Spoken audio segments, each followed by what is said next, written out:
بسم الله الرحمن الرحيم اللهم صل على محمد وآل محمد اللهم صل على محمد وآل محمد اعوذ باللہ من الشیطان اللعین الرجیم بسم اللہ الرحمن الرحیم الحمد للہ وکفا وسلام علی عبادہ الذین اصطفیٰ. درود بھیجیے محمد و آل محمد.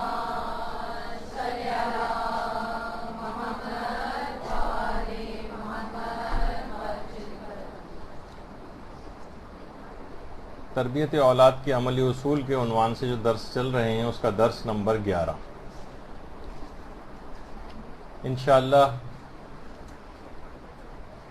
آئندہ اتوار تو امام زمانہ علیہ السلام پہ ہماری گفتگو ہوگی.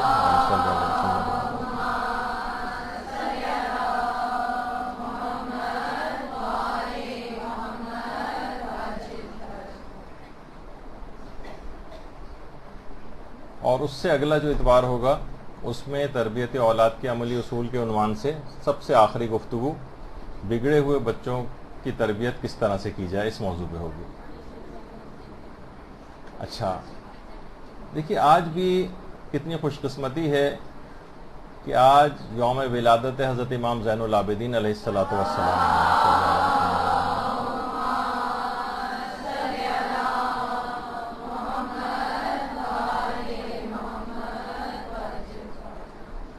پانچ شعبان 38 ہجری مولا کی پیدائش ہے. ابھی فقط 2 سال ہی کے ہوئے تھے کہ چوتھے امام کے دادا 40 ہجری میں حضرت امیر المومنین علیہ السلام شہید کر دیے گئے.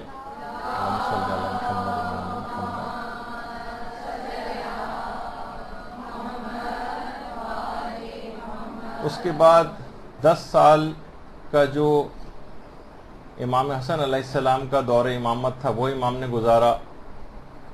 اور عیون اخبار الرضا کی روایت جو شیخ صدوق کی کتاب ہے اس کے مطابق امام کی پیدائش کے چند روز کے اندر ہی چوتھے امام کی والدہ گرامی حضرت شہر بانو جنہیں عروس آل رسول کہا جاتا ہے، اللہم صلی علی محمد و آل محمد،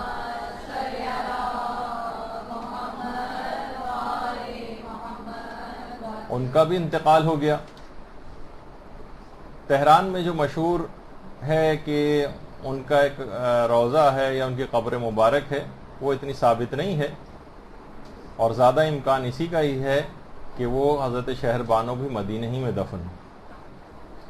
لیکن بہرحال لوگ پھر بھی یہاں جاتے ہیں جہاں کہیں احتمال بھی ہوتا ہے، کوئی جگہ ان سے منسوب بھی ہو جاتی ہے، تب بھی ان جگہوں کے پر زیارت کے لیے محبت میں جانا ترک نہیں کرنا چاہیے. اور یہ اتنی عظیم ماں تھیں چوتھے امام کی. دیکھیے، تربیت اولاد کے حوالے سے بھی ہماری گفتگو ہے نا کہ علامہ ابن شہر آشوب ہمارے ایک بہت بڑے عالم گزرے ہیں کہ جن کی حلب میں قبر ہے. ان کی کتاب ہے مناقب، بہت مشہور کتاب ہے ان کی مناقب. اس میں یہ فرماتے ہیں کہ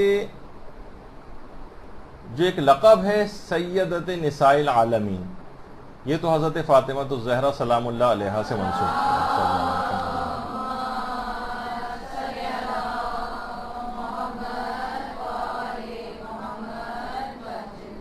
دوسری وہ خاتون، وہ عظیم خاتون کہ جن کو سیدت النساء العالمین تو اس کے اندر نہیں ہے، وہ علامہ ابن شہر آشوب فرماتے ہیں کہ وہ حضرت شہر بانو کا لقب ہے. سوچئے کہ جو حضرت زہرا کا لقب ہے اس میں صرف یہ کہ العالمین کا اضافہ ہے، لیکن سیدت النساء یہ حضرت شہر بانو کا لقب ہے، یعنی ہمارے چوتھے امام کی والدہ گرامی کا، جو خود شاہ فارس سے ایران جو تھے یزدجرد، جن کو یزدگرد بھی کہا جاتا ہے، ان کی بیٹی تھیں. اس لحاظ سے چوتھے امام کی ولادت میں عرب اور عجم دونوں کا اجتماع ہو گیا. اسی لیے امام کا ایک لقب ابن الخیرتین بھی ہے، نیکوں کی اولاد، نیکوں کی اولاد۔ اور بچپن ہی سے اس کے بعد چوتھے امام کی امام حسین علیہ الصلوۃ والسلام کی تربیت میں امام آ گئے، اور بالکل ابھی چوتھے امام کا بچپن ہی تھا کہ ایک دفعہ چھوٹے تھے کہ بیمار ہو گئے امام۔ آپ اس سے اندازہ لگائیں کہ ایک امام کی امام ہونے کے لحاظ سے بھی اور جو تربیت ان کو دی گئی تھی اس لحاظ سے بھی بچپن ہی سے معرفت کا کیا انداز تھا۔ بیمار ہوئے تو امام حسین علیہ السلام نے پوچھا کہ بیٹا کیسی طبیعت ہے، اگر کچھ چاہیے تو بیان کرو، جس طریقے سے بیمار بچے سے پوچھا جاتا ہے۔ کہا بابا خدا کے فضل سے طبیعت کافی بہتر ہے، اور میں چاہتا ہوں، امام نے پوچھا تھا نا کیا چاہتے ہو، کہا چاہتا یہ ہوں کہ ان لوگوں میں شمار کیا جاؤں جو اس کی قضاء و قدر کے خلاف کوئی خواہش نہیں رکھتے۔ درود بھیجیے محمد صلی اللہ علیہ وسلم۔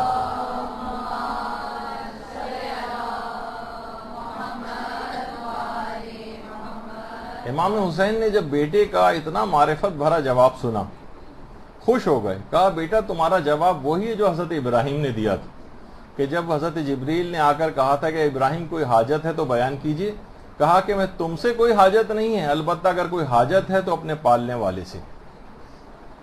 تو بہار الانوار کی 11ویں جلد میں علامہ مجلسی نے اس پورا واقعہ امام کے بچپن کا یہ نقل کیا۔ اچھا، جیسے جیسے امام جوان ہوتے گئے، باقاعدہ تاریخ دمشق جو بڑی مشہور کتاب ہے اس میں اس بات کا تذکرہ ہے کہ صحابی رسول عبداللہ ابن عباس جب بھی چوتھے امام کو دیکھتے تھے احترام میں کھڑے ہو جاتے تھے اور ایک جملہ کہتے تھے کہ اے محبوب آپ کی آمد مرحبا۔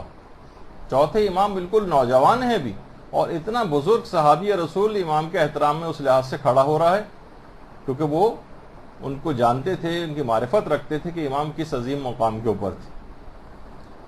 اور شیخ مفید نے اپنی جو کتاب ارشاد ہے اس میں یہ بات لکھی کہ 5ویں امام کی 15 اولادیں تھیں، جس میں سے 11 بیٹے تھے اور 4 بیٹیاں تھیں، اور آپ کی زوجہ جو تھیں وہ حضرت امام حسن علیہ السلام کی بیٹی ام عبداللہ حضرت فاطمہ تھیں، جن سے پھر حضرت امام محمد باقر علیہ السلام ان کی پیدائش ہوئی تھی۔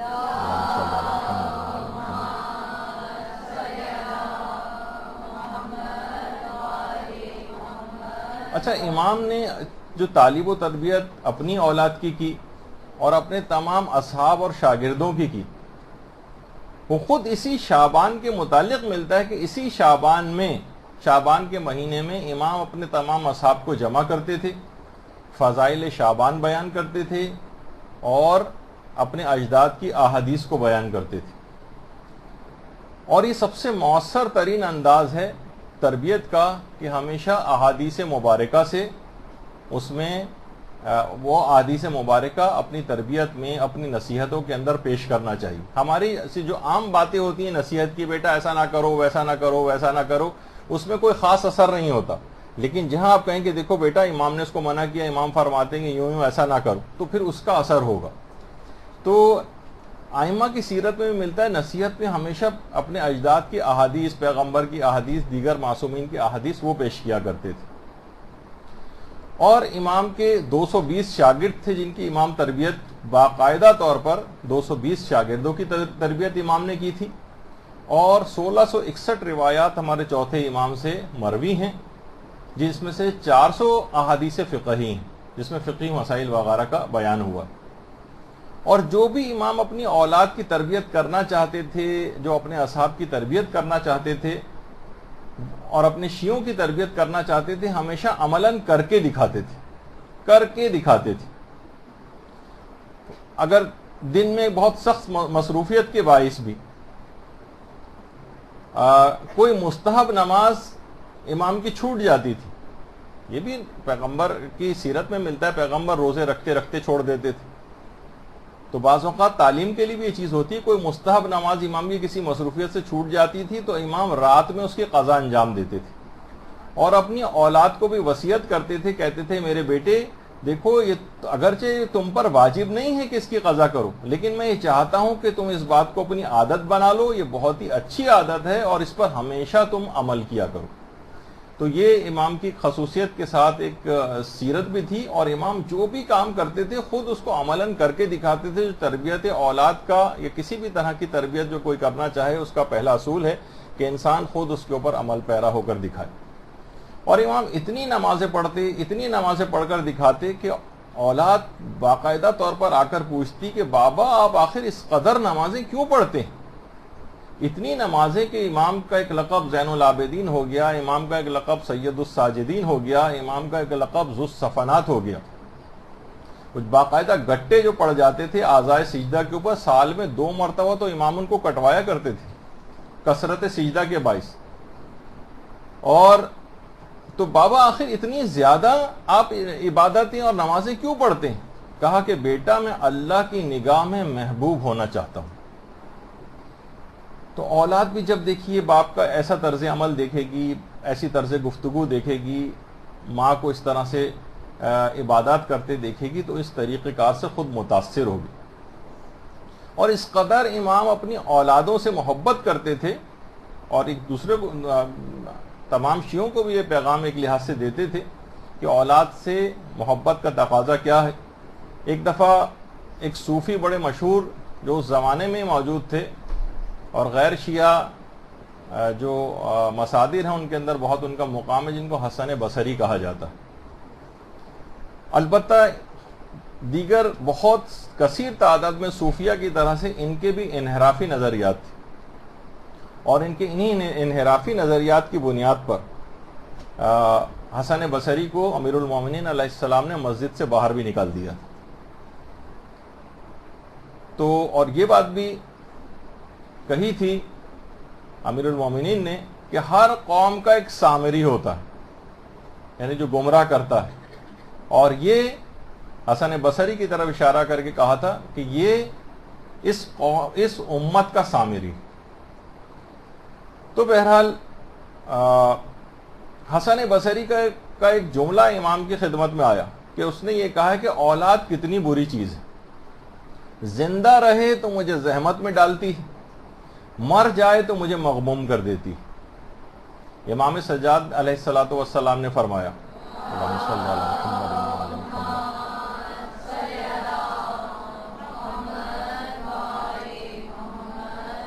خدا کی قسم اس نے جھوٹ کہا ہے۔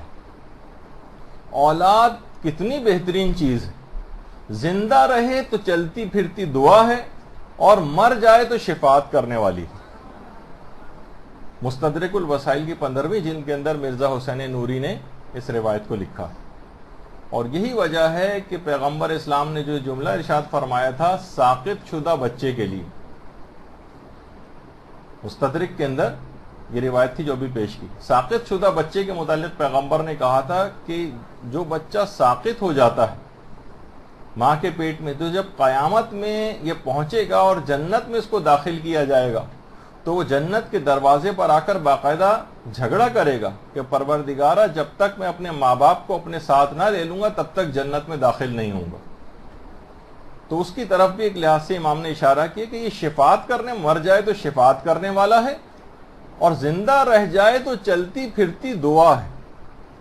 تو اولاد کے سلسلے میں امام نے اس کے اس غلط قول کو برداشت نہیں کیا، اور خود اپنے ہمارے چوتھے امام کی سیرت ظاہر ہے، ان کی پیدائش کا دن ہے، کچھ باتیں جو اس سے تربیت کے حوالے سے جو ہم پیش کر رہے ہیں وہ یہ ہے کہ 20 سال تک مسلسل امام نے جس اونٹنی کے اوپر حج کیے ایک مرتبہ بھی اس کو نہیں مارا، اور جب کبھی روایت میں کہ تیز بھی چلانا چاہتے تھے اونٹنی کو تو فقط ایک کوڑا سا ہوا میں لہراتے تھے، اور کوڑا سا لہرانے سے وہ تیز چلنے لگتی تھی، لیکن مارتے کبھی نہ تھے۔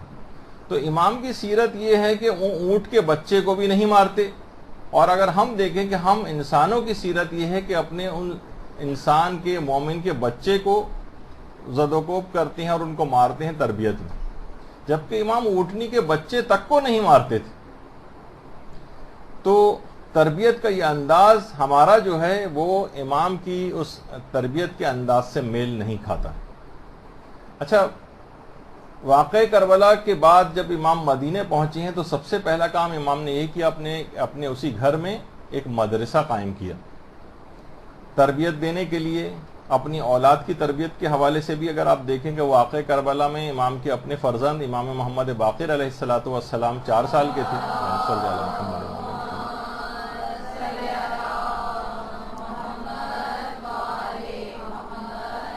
اچھا، ہمارے چوتھے امام بھی واقع کربلا کے بعد 20 سال تک زندہ رہے. 4 سال کے اس وقت چوتھے امام تھے، اس کا مطلب ہے کہ تقریباً 24 سال تک اپنے والد گرامی چوتھے امام کی تربیت میں ہمارے 5ویں امام بھی رہے. اس میں اس حد تک ایک تو خیر امام ہمارا تو عصمت کا ایک الگ ہی نظریہ ہے اور ایک خدائی ایک طریقہ کار ہوتا ہے، لیکن اس طرح سے چوتھے امام نے اپنے اس بیٹے کو تربیت دی کہ باقاعدہ اس کا لقب ہی پڑ گیا باقر العلوم، علوم کو شگافتہ کرنے والا.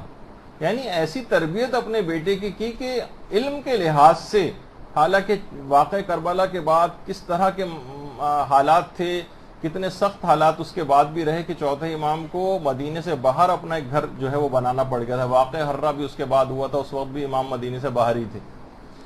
تو لیکن اس میں علمی ایسی تربیت جو کہ خود سب لوگوں کے لیے کہ نامساعد حالات کتنے ہی کیوں نہ ہو جائیں، فسادات کتنے ہی کیوں نہ ہو جائیں، قتل و غارت گری مدینے میں کس قدر بے تحاشا ہوئی تھی، لیکن اس کے باوجود بھی علمی کام امام ویسے ہی کرتے رہے، اپنی اولاد کی علمی تربیت ویسے ہی کرتے رہے اور کتنے بڑے مقام پر اس لحاظ سے ان کو فائز کیا.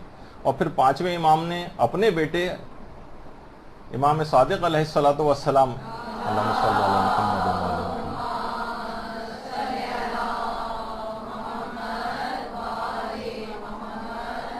کی علمی تربیت اس انداز سے کی کہ اس کے بعد پھر پورا مکتب جعفری کہلایا کہ نام سے ہی منسوب ہو گئی پوری شیعت، اب فقہ جعفری کہلاتی ہے، مکتب جعفری کہلاتی.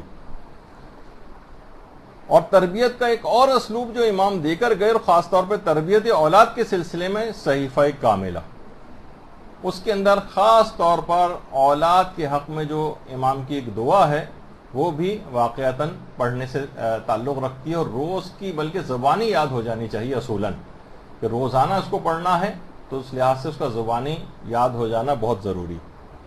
اچھا، اب آ جائیے ہم اپنی پرانی اس سے متصل کر دیتے ہیں گفتگو سے. ہم اس بات کا تذکرہ کر رہے تھے کہ کہیں کچھ خاص غلطیاں تو تربیت اولاد کے سلسلے میں نہیں ہو رہی ہیں اور والدین کو وہ چیک کرتے رہنا چاہیے، جو کہ صحیح غلطیاں ہیں. غلطیوں کا ایک بہت بڑا مجموعہ ہے. جب وہ مجموعہ کثیر تعداد کے اندر ہونے لگتا ہے، ان میں سے ہر چیز آپ دیکھتی جائیں گی. ابھی جو پچھلی دفعہ بھی ہم نے غلطیاں بتائیں اور آج جو بتائیں گے، کہ جب یہ سب غلطیوں کا مجموعہ ایک بنے گا تربیت میں، تو وہ ساری اچھی تربیت تو چھوڑیے، بری تربیت ہوگی اس کے سارے منفی نتائج نکلیں گے، اور اس کا نتیجہ وہی ہوگا جو آج سارے والدین پریشان ہوتے ہیں کہ اولاد سرکش ہو رہی ہے، اولاد باغی ہو رہی ہے، اولاد بات نہیں سن رہی ہے، اولاد بگڑی چلی جا رہی ہے.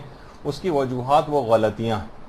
اس میں اولاد کا دخل بہت کم نظر آتا ہے، بہت سارے اور فیکٹرز ہوتے ہیں پھر ان کے، لیکن اس میں بہت بڑا دخل والدین کا نظر آ رہا ہے.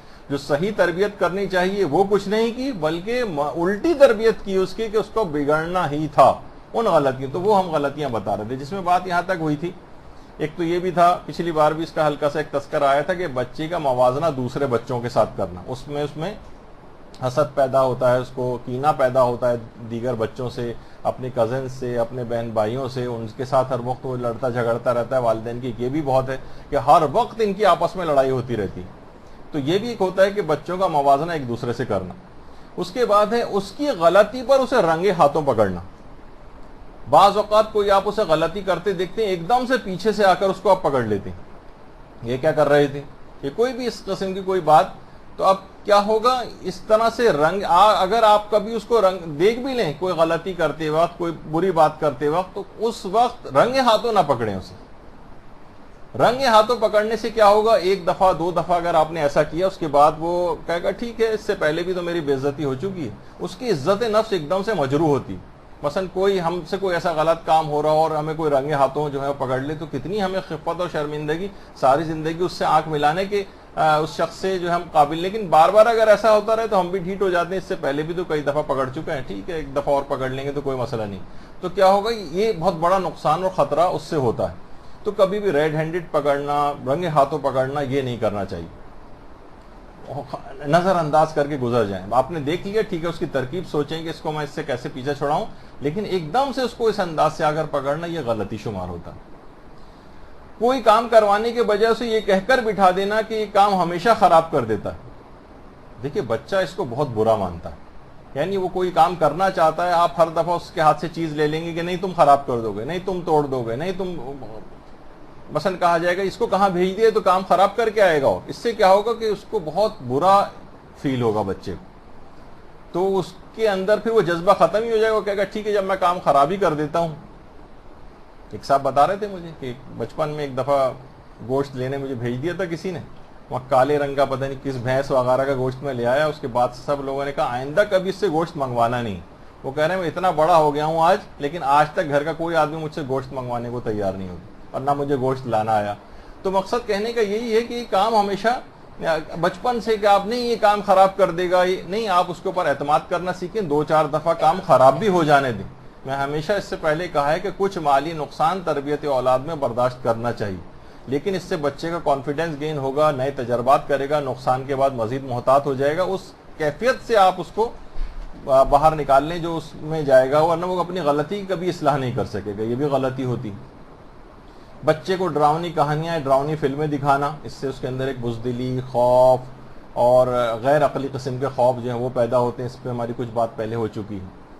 تربیتی امور میں بچے کا بچہ ہونا فراموش کر دینا, یہ ایک بہت بڑا مسئلہ ہوتا ہے. یہ بچہ ہی ہے, یہ اچھلے کودے گا بھی. اب آپ سوچیں کہ بہت اچھی تربیت کے معنی کہ خاموش بیٹھا رہے, کونے میں بیٹھا رہے, جیسے میں نے اس سے پہلے کہا تھا, کوئی چشمہ لگا کے کتاب پڑھتا رہے, ڈرائنگ روم میں کسی کونے میں بیٹھا رہے, بالکل خاموش رہے, زیادہ کسی سے ہنسی مذاق نہ کرے. نہیں, یہ نہیں, یہ تو اس کا مطلب کوئی بیمار بچہ, اس کو لے جا کے دکھانا پڑے گا اگر اس قسم کا کوئی ہے تو. تربیتی امور میں ہمیشہ بچے کا بچہ ہونا فراموش نہیں کرنا. اس کو تمام بچپنے کی تمام باتیں وہ اس کو ویسے ہی کرنا ہے. جیسے میں نے ایک دفعہ پہلے مثال دی تھی نا کہ فخر المحققین جو علامہ حلی کے بیٹے تھے, نابالغیت کے زمانے میں مجتہد ہو گئے تھے, لیکن جیسے ہی ممبر پہ بیٹھے درس دے رہے تھے اور چڑیاں کہیں سے آئیں تو وہ ممبر میں درس آدھا چھوڑ کے چڑیوں کے پیچھے بھاگنے چلے گئے. بچپنا بھی تو ان کے اندر ہے نا, یعنی ایک آدمی کا, ایک بچے کا بچہ ہونا کیسے فراموش آپ کر سکتے ہیں. تو یہ توقع سے کرنا کہ وہ بڑوں کی طرح سے خاموش کسی جگہ بیٹھا رہے تو آپ کہیں کہ بہت تمیز کا بچہ ہے ماشاءاللہ. نہیں, یہ کچھ نہ کچھ گڑبڑ ہو رہی ہے اس کے اندر. بچے کا بچپنا اس کا باقی رہنا چاہیے, تربیت میں اس کا بچپنے کو کچلنا نہیں چاہیے.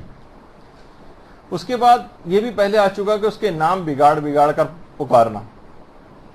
دیکھیے ناموں کیوں اچھا نام رکھنے کے تاکید کی گئی, کہ ناموں کے اثرات ہوتے ہیں. وہ اچھے نام آپ پکارتے ہی نہیں, آپ نے اس قسم کے نام رکھے ہوئے ہیں. بہت سے لوگ کہتے ہیں اچھے نام اس وجہ سے یعنی اصل نام سے نہیں پکارتے کہ ان کی توہین ہوتی ہے, ہمیں اس کو برا بھلا بھی کہنا پڑتا ہے, بعض اوقات گالیاں بھی دینا پڑتی ہیں, تو اس وجہ سے ہمیں اچھا نہیں لگتا کہ اچھے ناموں کو کے ساتھ ہم اس قسم کا. وہ ایک الگ بات ہے, تو آپ کو خود بھی کنٹرول رکھنا ہے کہ غیر شرعی طرف نہیں جانا ہے, لیکن بچوں کے نام بگاڑ کر پکارنا یہ بھی صحیح نہیں. اور ابھی تو کچھ نام آئیں گے جو خاص طور پہ بگاڑ کے پکارے جاتے ہیں. بچے کو یہ احساس ہونا کہ اس کی سخت نگرانی کی جا رہی ہے, یہ تربیتی امور میں بہت بڑی غلطی. بہت سے والدین اتنے کوشش ہو جاتے ہیں اور کہ جو ہے وہ بہت زیادہ کڑی نگرانی کرنے لگتے ہیں, اور کڑی نگرانی کریں لیکن اس طرح سے کریں کہ بچے کو احساس نہیں ہو کہ آپ اس کی نگرانی کر رہے ہیں.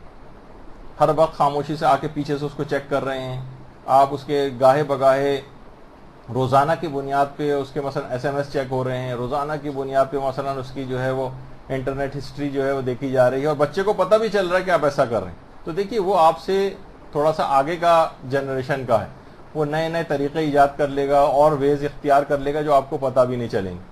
اور یہ کہ وہ اس کی عزت نفس مجروح ہوگی. بعض اوقات یہ ہوتا ہے کہ وہ نہیں بھی کسی غلط ایکٹیویٹی میں ہوتا, لیکن آپ اس پہ شک کر رہے ہوتے ہیں, وہ سوچتا ہے کہ تو ہر وقت ہی شک کرتے رہتے ہیں. ٹھیک ہے, پھر وہ بھی غصے میں آ کر یا اس کے اندر جو ایک منفی جذبات ابھرتے ہیں, پھر وہ آپ کی صریح مخالفت کے اوپر اتر آتا ہے.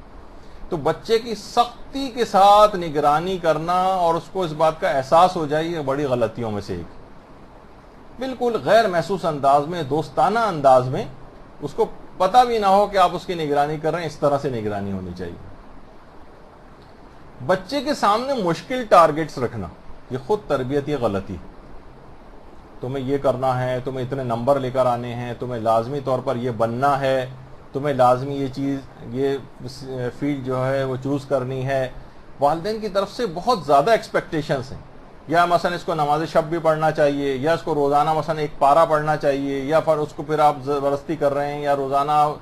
تو اس طرح سے دیکھیے بہت سارے مشکل ٹارگٹس ہر بچے کے اعتبار سے آپ کو الگ ٹارگٹ سیٹ کرنے پڑیں کہ اس کی کیپیسٹی کتنی، ورنہ وہ باغی بنے گا. مشکل ٹارگٹس کو اچیو نہیں کرے گا، آپ اسے برا بھلا کہیں گے، اس کے نتیجے میں اسے باغی بننا ہے، اس کے نتیجے میں اس کو بگڑنا ہے. تو اس کے سامنے کبھی مشکل ٹارگٹس نہ رکھیں، سہولت کے ساتھ رکھیں، بچے کے ساتھ ڈسکس کریں کہ تمہیں کیا کرنا ہے، اور اس کو ایک فری ذرا رکھیں اس معاملے میں. یہ بھی بچے کے سامنے لمبے لمبے لیکچرز دینا، یہ اکثر ہوتا ہے. والد نے پکڑ کے بٹھا لیا، ماں نے پکڑ کے بٹھا لیا، آدھا گھنٹہ، ایک گھنٹہ. یقین جانیے کہ رتی برابر بھی ان لمبے لیکچرز کا اس پر اثر نہیں ہوتا. سب آپ اپنی دل کی بھڑاس بس نکال رہی ہیں، اور الٹی سیدھی اس کے اندر باتیں ہوں گی. بچہ کچھ نہیں سنے گا بلکہ ایک بیزاری ہوگی، یہاں تک کہ تنگ آ کر آپ کو کچھ ایسی ناسزا بات وہ کہہ دے گا، بری بات کہہ دے گا کہ اس میں اس نوجوان کا اپنا ہی نقصان ہو جائے گا. ظاہر ہے کہ ماں باپ کو کوئی اس طرح سے کہے تو اس کا اخروی نقصان ہوتا ہے، دنیاوی نقصانات بھی ہیں. تو اتنے لمبے لمبے لیکچرز دے کر جس کا کوئی اثر بھی نہیں ہے، اس سے کوئی فائدہ نہیں ہے اس قسم کی بات کرنے کا. بہت زیادہ قواعد و ضوابط کی پابندی پر مجبور کرنا. دیکھیے علماء یہ بیان فرماتے ہیں گھر میں بہت کم قوانین بنائیں، البتہ کچھ خاص ایسے بنائیں کہ جن کی مخالفت کی اجازت نہ ہو، لیکن وہ بہت کم ہو. باقی بہت زیادہ جہاں پر قواعد و ضوابط کی اور پابندی کے اوپر مجبور کیا جاتا ہے وہ نہیں ہونے چاہیے. مثلا لازمی، اب اس میں ظاہر ہے کہ مجھے ضروری نہیں کہ جو مثالیں میں دوں ہر جگہ وہ فٹ بھی ہو جائیں، کہ لازمی اتنے بجے سب کو سو جانا ہے، لازمی اتنے بجے ہی کھانا کھانا ہے ورنہ کچن لاک ہو جائے گا. اگر یہ بعض اوقات ہوتا ہے بہت سارے گھروں میں، تو اتنی زیادہ اس میں نا وہ اپنے آپ کو بہت ویسا محسوس کرتے ہیں، بہت اپنے آپ کو جیل کی طرح سے محسوس کرتے ہیں. تو اتنی زیادہ قواعد و ضوابط کی پابندی پر ان کو ایک ریلیکس ماحول گھر کے اندر رہنا چاہیے. گھر میں ایک جیل کی طرح سے نہ ہو، ورنہ وہاں سے اس جیل کا تالا توڑ کے فرار ہونے کی فکر میں وہ لوگ رہیں گے. تو ایک یہ بھی غلطی ہوتی. بچے پر بہت زیادہ بوجھ ڈال دینا. مثلا کون سے بوجھ؟ جیسے کہ عام طور پر واقعی بچوں کے اوپر بہت زیادہ برڈن اور بوجھ ہوتے ہیں. ہوم ورک بھی مل رہا ہے اور اسکول بھی جا رہے ہیں، وہاں سے تھکے ہارے آ رہے ہیں تو وہ ٹیچر بیٹھا ہوا ہے آ کے، اسکول کے بھی پروجیکٹس ہیں، وہاں سے ہوم ورک بھی مل رہا ہے، ایگزامز بھی ہیں، ٹیوٹر بھی کچھ نہ کچھ ہوم ورک اور کام دے کے ان کو چلا جاتا ہے. پھر مولانا صاحب کوئی پڑھانے آ جاتے ہیں، پھر کسی جگہ ہو سکتا ہے مدرسے پڑھنے جانا پڑ جاتا ہے. پھر اس کی اپنی بھی کچھ بچے کی ظاہر ہے وہ ایکٹیویٹی، کچھ کھیل، یہ وہ سب کچھ. پھر آپ دیر سے بھی سلاتے ہیں اس کو، پھر کم نیند سے پھر وہ پہنچ جاتا ہے اگلے دن. تو ایک بڑا ایک عجیب کمپلیکس اس کے اندر وہ پھنس جاتا ہے. بعض اوقات وہ اپنے چڑچڑاپن، بدتمیز ہونا، اس طرح سے وہ اپنے اس اینگر اور اس کو نکالتا ہے. لیکن کیا ہے کہ اسے اوور برڈن ہونے کی وجہ سے ایسا ہو رہا ہے. وہ تو بہت زیادہ اس کے اوپر بوجھ ڈالنا، یہ آپ کو خود دیکھنا ہے کہ اسے کس طرح سے ریلیکسیشن دینی چاہیے. اب وہ آپ ترکیبیں آپ لوگ خود سوچیں کہ کیسے ایسا ہونا چاہیے. لیکن بہرحال یہ کہ اس انداز سے اس کے اوپر بہت زیادہ بوجھ ڈالنا یہ نقصان دہ چیزوں کے اندر جا رہا ہے. آپ کے خیال میں تو آپ اسے ہر چیز میں پرفیکٹ کرنا چاہ رہے ہیں کہ کلاس میں بھی فرسٹ آئے وہ، اور بہترین اچھا پڑھے، اور دینی اعتبار سے بھی بہت اچھا بنے، اور اسکول میں بھی پرفارمنس اس کی بہت اچھی ہو. لیکن یہ اتنی ساری چیزوں کا ایک ٹاسک، خواہشات تو اچھی ہیں اور اس پہ مناسب حد تک عمل بھی ہونا چاہیے، لیکن ایسا نہ ہو کہ وہ بہت برڈن فیل کرے.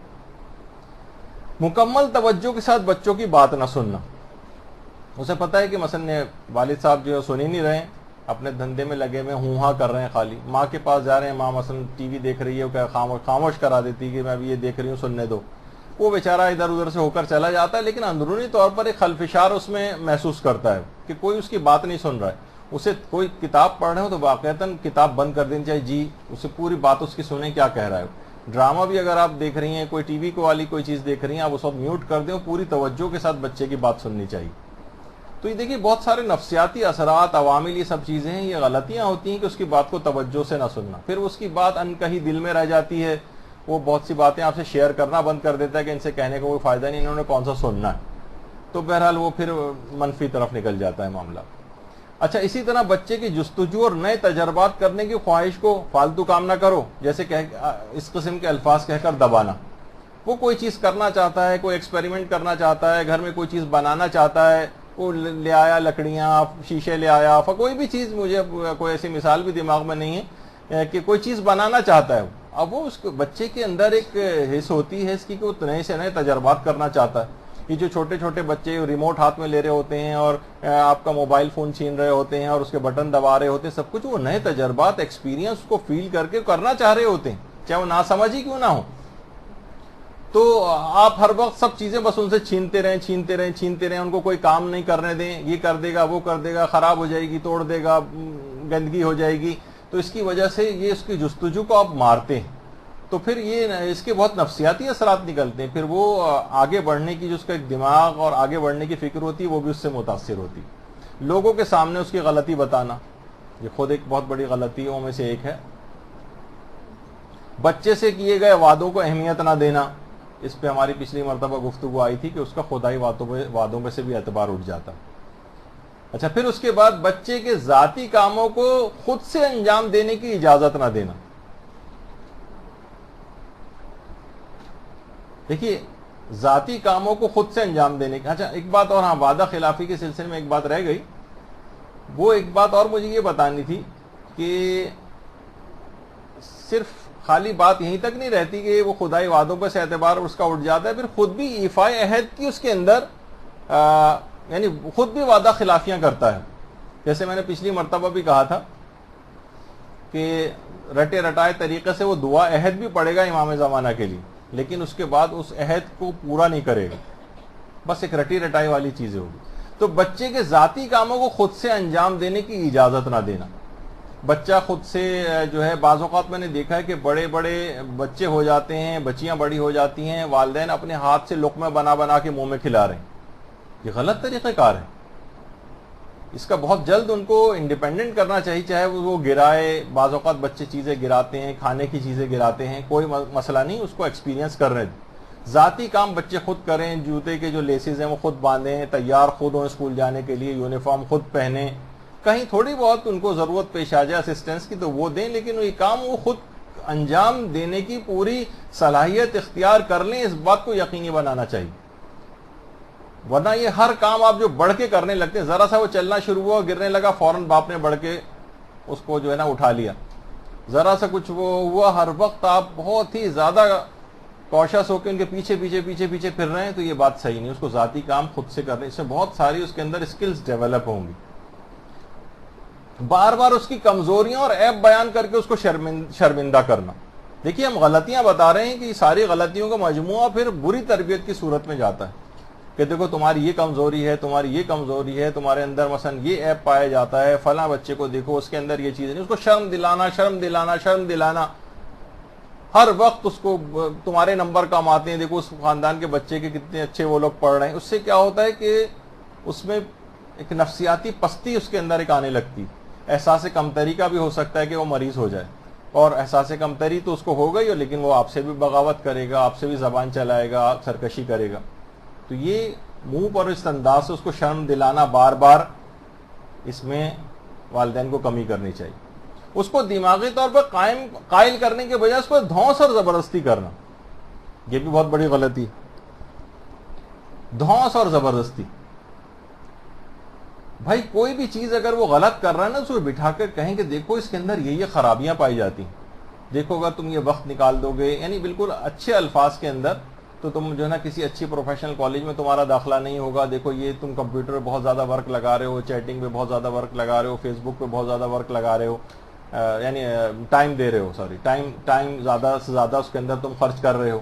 تو دماغی طور پر اس کو قائل کریں، نقصانات بتائیں اسے. مثلا ٹھیک ہے کمپیوٹر پہ بیٹھتا ہے، آپ اس کے فیس بک کے جو نقصانات کے وہ ہیں کوئی آرٹیکل، وہ اس کو بھیجیں پڑھنے کے لیے. بہت سارے اور طریقہ کار ہیں کہ وہ دماغی طور پر قائل ہو جائے اس بات کے لیے. دھونس اور زبردستی والا نہیں کہ آپ کہیں کہ ٹھیک ہے میں اس میں سے فلاں چیز بلاک کر دوں گا، فلاں چیز ریموو کر دوں گا، ٹھیک ہے میں انٹرنیٹ کی ڈیوائس ساتھ لے جاؤں گا اپنے، میں تمہیں استعمال نہیں کرنے دوں گا، یا کوئی بھی ایسی چیز. اس سے کیا ہوگا، اس کے اندر پھر ایک بغاوت جنم لے گی. اس کو دماغی طور پر اس غلطی کا یا اس غلط کام کے نقائص بتا کر قائل کریں کہ یہ کام صحیح نہیں. تو جب کبھی آپ سر پر نہیں ہوں گے اس وقت بھی وہ چیز کام کرے گی اور وہ اس کو روکے گی ان بری چیزوں سے. دھونس اور زبردستی سے کام نہ لیں اس معاملے میں، یہ بہت بڑی غلطی ہوتی ہے اور ہمیشہ نظر یہی آتا ہے گھروں کے اندر، دیگر بچوں کے ساتھ کے مقابلے میں اس سے امتیازی سلوک کرنا. کوئی زیادہ جو اچھا بچہ ہے اسے ظاہر ہے آپ اچھے طریقے سے وہ کریں گے، تمیز کا ہے اور یہ ہے، لیکن اس کے مقابلے میں اس سے جھڑک کے پیش آئیں گے. تو بچوں میں پھر اس قسم کا ہوتا ہے کہ دیکھیں آپ ہمیشہ اس کی طرفداری کرتی ہیں، میری نہیں کرتی ہیں. تو اس قسم کے جو بچے ان کو تھوڑا سا زیادہ اس معنوں میں وہ فیل کرنے لگتے ہیں. تو اس کے ساتھ زیادہ ایسا کم سے کم آپ اس کے سامنے امتیازی سلوک نہ کریں. الگ سے ظاہر ہے کہ جو اچھا بچہ ہے اس کو کچھ ذرا زیادہ پیار محبت بھی والدین کو کرنے کو دل چاہتا ہے کہ ظاہر ہے ان کی سرکشی بغاوت نہیں کر رہا ہے، ان کا خیال رکھ رہا ہے، لیکن اس بچے کے سامنے امتیازی سلوک نہ ہو. اس بچے کے سامنے دیگر بچے کو پیار کیا جائے اور اس کو ڈانٹ پھٹکار کی جائے تو اس کے اندر رقابت کے جذبات جنم لیں گے. یہ بھی ایک غلطی ہوتی ہے گھروں میں. اس کو اس قسم کے خراب الفاظ اور جملے کہنا، چاہے بچی ہو یا بچہ ہو. ابھی شروع ایسا ہو رہا ہے کہ میں کہوں گا تو آپ سب لوگ ناراض ہو جائیں گے، اس وجہ سے میں تمام چیزیں نہیں پڑھ رہا ہوں، لیکن یہ تمام چیزیں ایسی ہیں کہ اس قسم کے الفاظ یہ گھروں کے اندر بہت زیادہ اولاد کے لیے استعمال ہوتے ہیں، جو اتنے مناسب بھی نہیں کہ ان کو پڑھا جائے، لیکن یہ ہر وقت اس کو بچے کو یہ تمام باتیں سننی پڑتی. تو نتیجہ یہ کہ آپ خود سوچیے کہ یہ تمام الفاظ آپ کو کہے جائیں اور ہنسی مذاق میں نہیں، باقاعدہ غصے کے عالم میں، تو کتنا برا آپ کو فیل ہوگا. تو بچہ بھی بالکل ایک بڑے انسان کی طرح سے ان تمام غلط الفاظ اور جملوں کو بہت، کیونکہ چھوٹا ہے، کمزور ہے، ابھی آپ کے دست نگر ہے، ابھی اتنا زیادہ آپ کے ساتھ وہ بغاوت نہیں کر سکتا ہے، لیکن اسے بہت برا فیل ہوتا ہے. لیکن جیسے جیسے یہ بچے بڑے ہوتے جاتے ہیں اس کے بعد بھی والدین کو یہ سب باتیں کہہ رہے ہوتے ہیں، نوجوان بچوں کو، نوجوان لڑکیوں کو، لڑکوں کو. تو نتیجہ یہ ہے کہ پھر وہ بغاوت کے اندر تبدیل ہو جاتی ہے چیز. اچھا، اس قسم کے توہین آمیز جملے، خراب جملے میں تمہیں 1000 مرتبہ سمجھا چکی ہوں، عقل میں نہیں آ رہا ہے؟ دفع ہو جاؤ، تم کبھی نہیں سدھر سکتے، تم کبھی نہیں پڑھ سکتے، تم کوئی کام ڈھنگ کا ان سے نہیں کر سکتے، تم ضرور ذلیل ہوں گے، غلطی ہمیشہ تمہاری ہوتی، جہنم میں جاؤ، نکمے ہو، اندھے ہو، پتہ نہیں کیا کیا بدبخت، بہانے باز، تمہارا دماغ تو ٹھیک ہے. سارے برے برے الفاظ ہیں. اس سے بھی آپ پوری ڈکشنری بنا سکتی ہیں، پوری کتاب لکھی جا سکتی ہے جو جملے گھروں کے اندر استعمال ہوتے ہیں. لیکن یہ کیا ہیں؟ یہ سب انتہا سے زیادہ برے برے جملے. اس سے بچوں کے اوپر اور نوجوانوں کے اوپر بہت برے اثرات ہیں. ایک دفعہ اس کو خارج کر کے دیکھیں، ان تمام الفاظ کو، آپ دیکھیں گے گھر کے اندر نمایاں ایک تبدیلی ہوگی.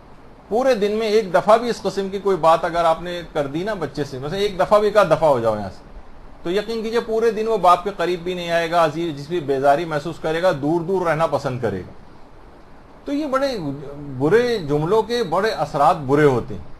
اور اس کے مقابلے میں اگر اچھے جملے، ہاں برے جملے اور کون سے، جو والدین ایک دوسرے کو کہہ رہے ہوتے ہیں لڑائی میں، ہماری تو قسمت ہی خراب ہے، اس کو یقیناً اس کی ماں نے خراب کیا ہے یا مثلا باپ نے خراب کیا ہے. تو یہ تمام چیزیں کیا ہیں؟ یا مثلا یہ کہنا کہ یہ تو اپنے ددیال پر گیا ہے، یہ اپنے ننیال پر گیا، اس قسم کے جملے کہنا. یہ دیکھیے یہ سب چیزیں بہت برے اثرات. اور اب بچے کے اپنے ان رشتہ داروں کے جن کے متعلق آپ یہ کہہ رہی ہیں بات، کہ یہ اپنی دادی سے اس نے مثلا یہ فلاں غلط بات سیکھی ہے، اپنے دادا سے مثلا یا نانا سے اس نے اس چیز سیکھی ہے، یہ اس قسم کے جملے گھروں میں جب استعمال ہو رہے ہوتے ہیں اس کے بھی بہت برے اثرات ہوتے ہیں، جو والدین آپس میں ایک دوسرے سے لڑائی جھگڑا کرتے وقت استعمال کرتے ہیں. اچھا، اس قسم کے جملوں کا گھروں میں سننے میں نہ آنا، یہ خود بہت بڑی غلطی. بیٹا آپ کا بہت شکریہ، خدا تمہاری توفیقات میں اضافہ کرے، تم نے تو میرا دل خوش کر دیا، خدا تمہیں جزائے خیر دے. آؤ بیٹا بیٹھو بیٹھو. بیٹا تمہاری سلسلے میں کیا رائے ہے؟ بیٹی مجھے تم سے ایک مشورہ کرنا ہے. کیا بات ہے بیٹا، کیوں ناراض ہو، کیوں میری بیٹی پریشان لگ رہی ہے؟ دیکھیے اس قسم کے سارے الفاظ کیا ہیں؟ مجھے اپنے بیٹے پر یا بیٹی پر فخر ہے، کتنی دیر سے میں اپنی بیٹی کا انتظار کر رہا ہوں. یہ محبت بھرے جملے اس طرح کے کہنا، یہ بچے کا، اس نوجوان کا، لڑکے یا لڑکی کا دل بہت بڑا کر دیتے ہیں. یہ ایک جملہ، اچھا جملہ کسی کو کہنا، کسی کی کوئی تعریف کرنا، وہ آپ پڑھتی ہیں کون سی ڈیل کارنیگی وغیرہ کی جو بکس ہوتی ہیں، وہ آپ لوگ لے کر آتے ہیں اور اس کو جو ہے وہ گھروں کے اندر جو ہے پڑھ رہے ہوتے ہیں کہ اچھا یہ لوگوں کی منہ پہ ان کی تعریف کیجئے، کوئی اچھا جملہ ان کو کہہ دیجئے، اور پھر دیکھیے کیسے وہ آپ کے گرویدہ ہو جاتے ہیں اس طرح سے. تو یہ تمام چیزیں نفسیاتی اثرات رکھتی ہیں. اچھے جملے کہنا، وہ برے جملوں کو ترک کرنا جو بھی بیان ہوئے تھے، اور اس طرح کے اچھے اچھے جملے ان کا یہ گھروں میں سننے میں نہیں آتے ہیں اب. ٹھیک ہے اس نے کوئی کام کیا بھی تو ٹھیک ہے، ہاں چلو اچھا ہے، چلو بس یہ کہہ کے آپ خاموش ہو جاتے ہیں. یہ الفاظ ایسے کہنا، جزائے خیر دے، دعائیہ جملے کہنا، جزاک اللہ کہنا، کھانے پینے کی کوئی چیز لا کر دی اس کا الگ سے شکریہ ادا کرنا، بڑی اچھے تربیتی امور میں تمام چیزیں شامل. بچے کے کاموں میں مسلسل دخل اندازی کرتے رہنا. اسے کوئی کام اکثر اسے کہنا پڑتا ہے کہ بس بابا یا ابو آپ رہنے دیں، بس اس میں آپ دخل نہیں دیں، آپ کو نہیں پتا ہے کیسے ہوتا ہے فلاں چیز. کوئی بھی چیز تو اس انداز سے، لڑکی کوئی چیز آ کر کچن میں کرنا چاہ رہی ہے، آپ ہر وقت آ کے اس کے پیچھے آ کر کھڑی ہو رہی ہیں، اس کی بڑی نگرانی ہو رہی ہے، اس نے یوں تو نہیں کر دیا، وہ تو نہیں کر دیا، تیل زیادہ تو نہیں ڈال دیا، فلاں مرچ مسالے کے اندر کوئی کمی، مسلسل دخل اندازی کرنا. نہیں، ان کو چاہے چیز خراب ہونے دیں خراب، لیکن بالآخر وہ ایک دفعہ وہ کرنا سیکھ جائے گی. دخل اندازی کرنا بار بار یہ اس کو دل شکستہ کرتا ہے.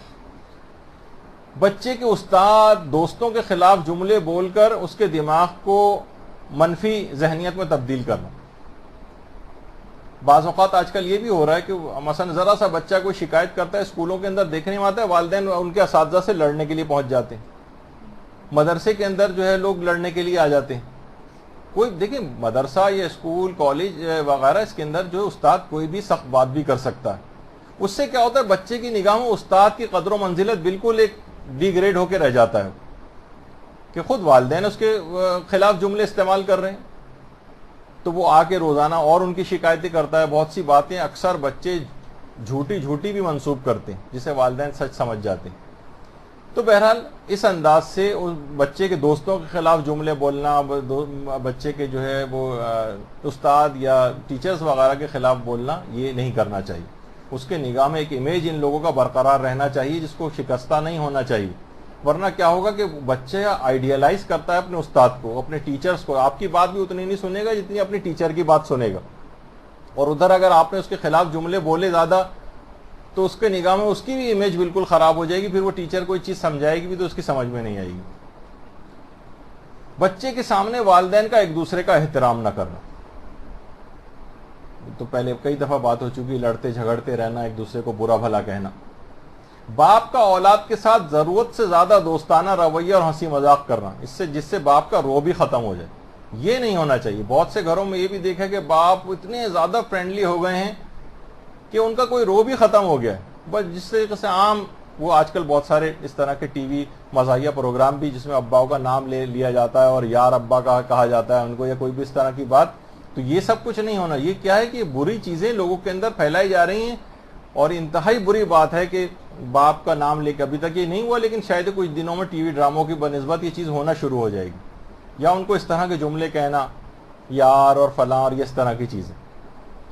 تو ضرورت سے زیادہ دوستانہ رویہ اور ہنسی مذاق یہ نہیں، ایک حد تک ہو، لیکن باپ کا ایک خاص حد تک روب رہنا چاہیے بچے پر، وہ متاثر نہیں ہونا چاہیے، اتنا لینینٹ بھی نہ بنے.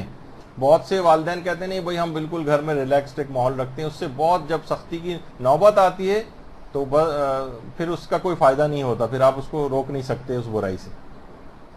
بچے سے توقع یہ کرنا کہ زیادہ تر خاموش رہے یا کونے میں بیٹھا پڑھتا رہے، یہ تو بھی بات بیان ہو گئی، یہ غلطی. خریداری میں بچے کی پسند و ناپسند کا خیال نہ کرنا، اس سے قوت فیصلہ بچے کی ہمیشہ مضبوط ہوتی. اس کو پسند چاہے آپ کو پسند نہ آ رہی ہو، بچے کو اگر پسند آ رہی ہے تو اس کو دلوا دیں. بچے سے توقع رکھنا کہ وہ والدین کے ہر حکم کی اطاعت کرے. جب میں نے منع کر دیا تھا تو پھر یہ کام کیوں کیا؟ ہر دفعہ مثلا آپ خود سوچیے کہ آپ کون سے اپنے پروردگار کی ہر وقت اطاعت کرتے ہیں، والدین روزانہ کتنی نافرمانیاں کر رہے ہیں. تو بچے سے کیسے توقع کر سکتے ہیں کہ والدین کی ہر بات کی جو ہے وہ اطاعت کرے گا اور ان کی ہر بات مانے گا؟ ممکن نہیں. بچے کو اپنے نانا نانی، دادا دادی، ماموں چچا، خالہ پھپھی وغیرہ کے خلاف کان بھر کر اس سے ان کو دور کر دینا. دیکھیے یہ تربیت اولاد میں ان تمام افراد کا بھی بہت زیادہ رول ہے. یہ میں انشاءاللہ جو ہماری بگڑے ہوئے بچوں کے سلسلے میں گفتگو آئے گی اس کے اندر بھی یہ بات آئے گی کہ یہ جو افراد ہیں ان سے ہیلپ لینی چاہیے بچے کے سلسلے میں، ان کے ذمے کوئی ذمہ داری بھی لگانی چاہیے بچے کے سلسلے میں، اور ان ان کے خلاف اگر کان بھر کے آپ نے اتنے اہم ترین رشتوں، کیوں اسلام کے اندر رشتہ داریوں کا جو سسٹم ہے اس کو اتنی زیادہ اہمیت دی گئی؟ کیونکہ ہر رشتہ دار جو اس طرح کے، دیکھیے کیا کرتے ہیں باہر والے کہ جیسے ہی بچہ ذرا سا بھی بڑا ہوتا ہے تو اس شہر کو ہی چھوڑ کے چلے جاتا ہے جہاں اس کے رشتہ دار ہوتے ہیں، تاکہ ہر طرح کی اس کو برے کام کرنے کی آزادی ملے۔ یہ تمام افراد جب ہر وقت سامنے رہتے ہیں یا ان کی نگاہ ہوتی ہے، کہیں پہ بھی اس کو نظر آ سکتے ہیں، وہ انفلوئنس رکھتے ہیں اگر، تو بچہ بہت ساری برائیوں سے بچا رہتا ہے۔ اور لوگ عام طور پر اپنی کوئی خرابی اگر ہو بھی رہی ہوتی ہے نا بچے کی، تو ان سب سے چھپاتے ہیں اپنی ایک جھوٹی عزت بنانے کے لیے، چاہے بچہ کتنا خراب کیوں نہ ہو جائے، نہیں یہ بات پتہ نہ چل جائے۔ اچھا اب یہ بھی اس کے اندر فیکٹر ہیں کہ یہ لوگ بھی اب کیونکہ خراب ہو گئے ہیں تو یہ باتیں اور زیادہ اچھالتے ہیں، یہ سب بھی چیزیں اس کے اندر ہیں۔ لیکن اگر ان کو اعتماد میں لیا جائے، ان کے خلاف کان بھر کے بچے کو ان کا اثر ختم نہ کر دیا جائے، وہ تو ظاہر ہے اب روزانہ آپ سنتے ہیں چچا خالہ پھوپھی وغیرہ کی جو ہے وہ برائیاں، مثلا گھر کے اندر بچہ سن رہا ہے تو وہ اگر سمجھانے بھی جائیں گے تو وہ کوئی فائدہ نہیں ہوگا بچے کے اوپر، بلکہ ہو سکتا ہے کہ اور برے الفاظ کہہ کے ان کو بھگا دیں وہاں سے۔ تو ان رشتوں کو بچے کی تربیت میں مضبوط کرنے کی ضرورت پیش آئے تاکہ وقت ضرورت ان سے تربیتی عمل میں مدد لی جا سکے۔ انشاءاللہ اگلی ہماری جو گفتگو ہوگی اس کا عنوان ہوگا، یہ اس کے اندر بھی یہ بات آئے گی۔ لیکن یہ کیا کرتے ہیں، اس کے برخلاف ہوتا ہے، ان کے خلاف باتیں کر کے بچے کو دلی طور پر ان سے کراہیت، نفرت، کینہ یا دوری پیدا کروا دیتے ہیں۔ بہت بڑی غلطی ہے۔ بچے کے ساتھ زیادہ وقت گزارنے کو بیکار، فضول یا وقت کا ضیاع سمجھنا۔ بھائی اور بہت اہم کام ہیں، مجھے اور بہت ساری جگہوں پہ جانا ہے، میٹنگز میں جانا ہے، اور بھی چیزیں ضروری ہوتی ہیں، ہر وقت تو انسان بچوں کے ساتھ نہیں رہ سکتا ہے۔ عام طور پہ لوگ اس کو بیکار اور فضول چیز سمجھتے ہیں، نہیں ان کو وقت دینا، کتنی مصروفیات کیوں نہ ہو۔ باپ ہر وقت جو ہے وہ مشین بنا ہوا ہے کھانے کمانے کی، اور جو ہے بچوں کو وقت نہیں دے پا رہا ہے، یا ماں نے کوئی اور ایکٹیویٹیز اپنی تلاش کر لی ہیں اور بچوں کو اتنا وقت، ان کے ساتھ بیٹھ کے باتیں کرنے والے وقت مراد ہے۔ کم سے کم میں نے کہا تھا اگر اتنا بھی کوئی وقت نہیں دے رہا ہے تو دو چیزوں کو ضرور وہ کرے، خیال کرے، مثلا بچوں کے ساتھ ایک وقت کا ضرور کھانا کھانا، اور ان کے ساتھ سونا، یا ان کے ساتھ جب تک وہ سونا جائیں ان کے پاس جا کر لیٹنا اور ان سے کچھ باتیں کرنا۔ یہ کافی حد تک مداوا کر سکتا ہے، لیکن ان سے گاہے بگاہے بات کرنا ٹی وی بند کر کے، تاکہ نا آپس میں ایک دوسرے سے انٹریکشن کا۔ ایک صاحب کہہ رہے تھے مجھ سے کہ ایک دفعہ ہمارے گھر میں لائٹ چلی گئی اور سب لوگ ہم تھے، اور نہ انٹرنیٹ چل رہا تھا، نہ ٹی وی چل رہا تھا، نہ کوئی چیز تھی، تو ہم لوگ آپس میں سارے گھر والے اتنی باتیں کر رہے تھے کہ پھر ہمیں بعد میں احساس ہوا کہ ٹی وی اور یہ سب کی چیزیں چلنے سے سب لوگ اپنے ہاتھوں میں وہ لے کر ادھر ادھر بیٹھ جاتے ہیں اور سب پھر متفرق ہو جاتے ہیں۔ یہ چیزیں اگر اس لحاظ سے نہ ہو تو مل بیٹھنے کا بہت سا وقت ملے، ایک دوسرے سے ہنسی مذاق، اپنی باتیں شیئر کرنے کا وقت۔ بچہ بہت کچھ بتانا چاہتا ہے، اس کو اسکول کی پوری روداد وہ سنانا چاہتا ہے، آج کیا ہوا اسکول میں، کیا ہوا، تو یہ تمام چیزیں جو ہے اس کو موقع ہی نہیں مل پاتا ہے، کیونکہ وہ لوگ سوچتے ہیں کہ شاید یہ بیکار اور فضول باتیں، اس میں کون وقت ضائع کرے۔ والدین کا بچے سے محبت آمیز ایسا رابطہ نہ ہونا جس کے نتیجے میں اپنے دل کی بات ہی نہ کہہ سکے، اس کے لیے پھر دل کی بات کہنے کے لیے اسے باہر جانا پڑتا ہے۔ جانے سے مراد یہ کہ اپنی سہیلیوں سے بات شیئر صرف کر سکتی ہے، وہ صرف اپنے دوستوں سے وہ لڑکا بات شیئر کر سکتا ہے، اسے پتا ہے کہ یہ بات کہنے کا ابا سے شیئر کرنے کا کوئی فائدہ ہی نہیں، بلکہ ہو سکتا ہے ڈانٹ پڑ جائے مجھے۔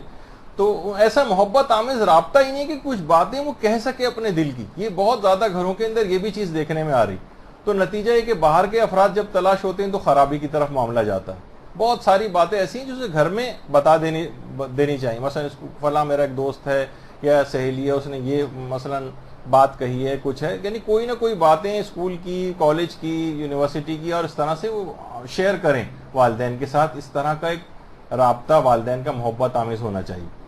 بچے کو اس کی دلچسپی اور صلاحیت اور شوق کی بنیاد پر فیلڈ منتخب نہ کرنے دینا، بلکہ اپنی پسندیدہ فیلڈ میں ڈلوانے کی کوشش کرنا۔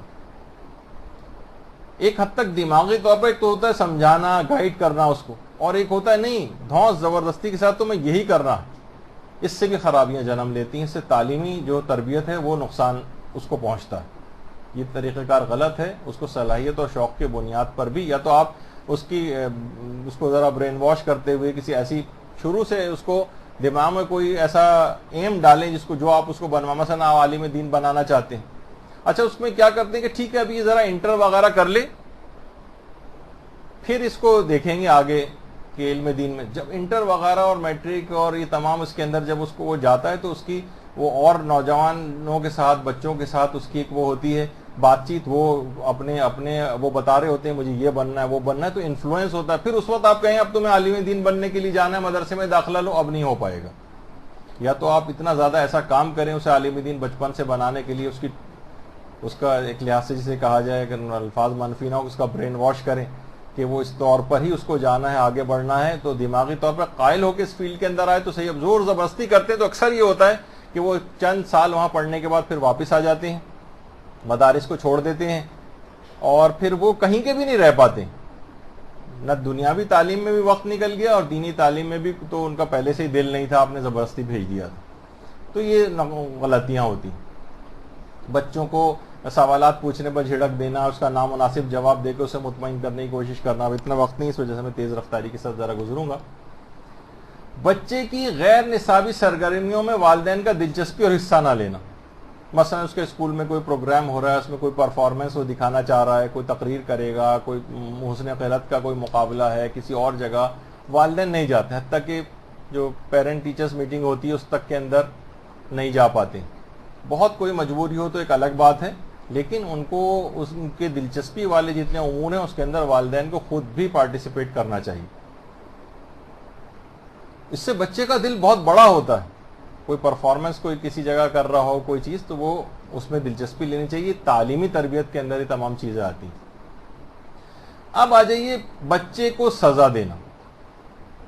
بہت سے والدین کہتے ہیں کہ بھائی بچے کو سزا دینی بھی ضروری ہو جاتی ہے کبھی. سزا دینا، دیکھیے پہلی بات تو یہ کہ سزا دینے سے ہمیشہ عزت نفس متاثر ہوتی، جبکہ ہمارے چھٹے امام جعفر صادق علیہ الصلوۃ والسلام فرماتے ہیں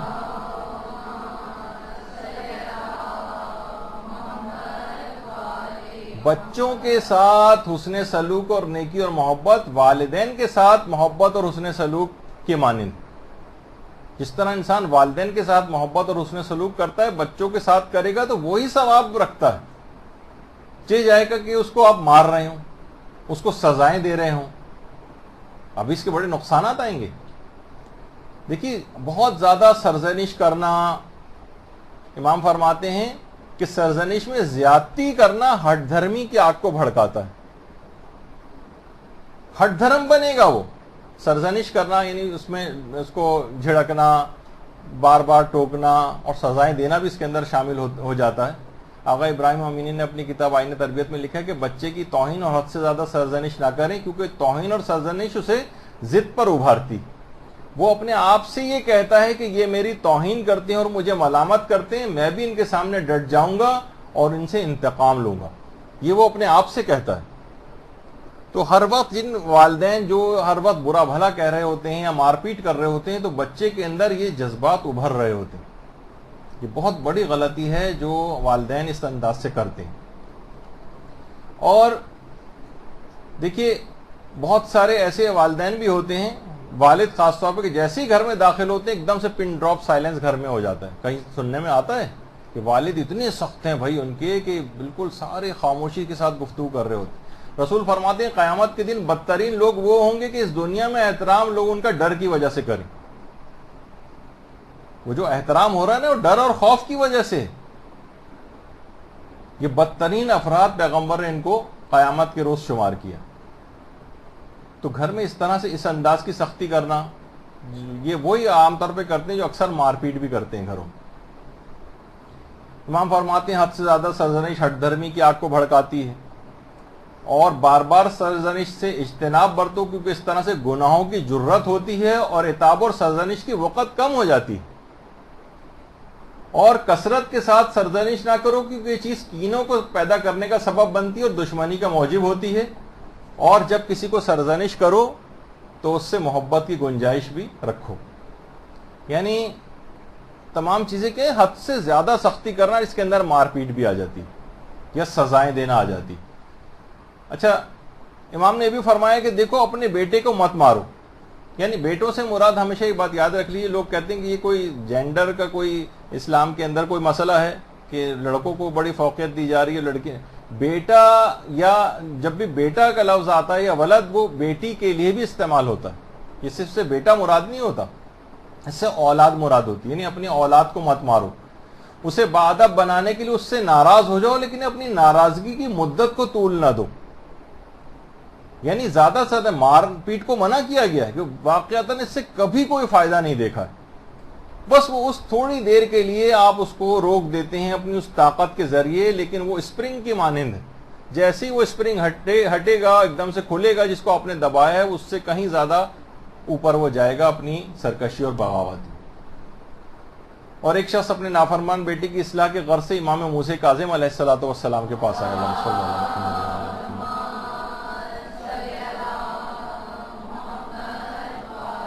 کہا مولا یہ بہت گستاخ اور بے ادب ہے، اسے ٹھیک کرنے کا کیا طریقہ اختیار کروں؟ امام نے فرمایا اسے مارو پیٹو نہیں، البتہ کچھ عرصے کے لیے اس سے بات چیت کرنا چھوڑ دو، مگر خفگی کو بھی زیادہ طول نہ دینا.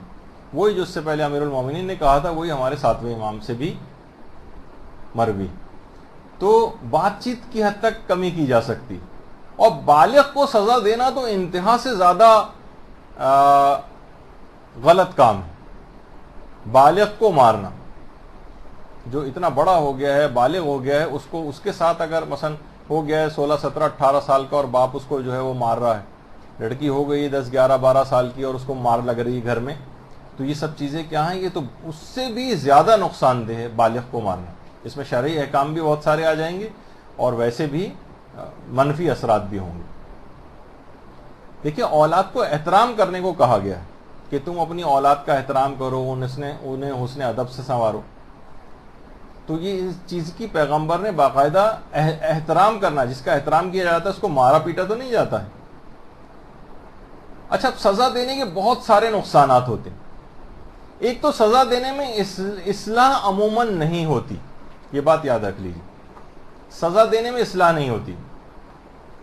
یا مثلا وہ ضدی ہو جاتا ہے، ہٹ درم ہو جاتا ہے، سرکش ہو جاتا ہے، اس کی عزت نفس مجروح ہوتی ہے، وہ سزا دینے والے سے بدظن اور متنفر ہو جاتا ہے. ایک شخص نے باقاعدہ کہا کہ جو صحیح طور پر پڑھ نہیں سکا تھا، کہا کہ میرے پتہ نہیں میتھس کا، اس نے کہا کہ بچپن میں جو میتھس کا جو ٹیچر تھا اسے بہت مارا کرتا تھا کہ مجھے اسکول جانے سے نفرت ہو گئی. تو مار پیٹ وغیرہ اس سے کیا ہوتا ہے کہ اس سے وہ مارنے والے سے ایک تو بدظن اور متنفر ہوتا ہے، نہیں اپنے باپ سے متنفر ہو جائے گا. اچھا، اس مار پیٹ سے بزدلی کی صفت بھی پیدا ہوتی. ظاہر ہے مار پیٹ کر کے وہ خاموش ہو کر بیٹھ جاتا ہے تو اس کو بزدل بناتی. اور زیادہ بڑا نقصان یہ ہوتا ہے کہ جس وجہ سے آپ نے مار پیٹ سے اسے روکا ہے، اس کسی چیز سے چھپ کر وہ وہی برائی انجام دیتا ہے اور آپ کو پتہ نہیں چلنے دیتا. اور سزا سے بچنے کے لیے وہ جھوٹ کا اختیار کرے گا، فریب کو اختیار کرے گا، ریاکاری کو اختیار کرے گا. بہت ساری اس طرح کی باتیں یہ آپ نے اس کو سزا دینے کی وجہ سے خود سکھائیں. اگر اسے سزا کا اس طرح سے نہ ہوتا کہ جسمانی فزیکل اس کو مارا جائے تو یہ ہو سکتا ہے یہ سب باتیں نہ سیکھتا. اچھا، سزا دینے کے لیے دیکھیے اس کے اندر بھی ہے کہ جیسے کہ آپ نے سنا کہ ہر وقت کی ڈانٹ پھٹکار، لعنت ملامت اس کو جو ہے وہ بغاوت کی آگ کو بھڑکاتی. اس سے پہلے بھی ایک چیز آئی تو مارنے سے. سزا دینا دیکھیے کبھی ضروری بھی ہو جائے تو کچھ باتوں کا خیال رکھ کے سزا دینی چاہیے.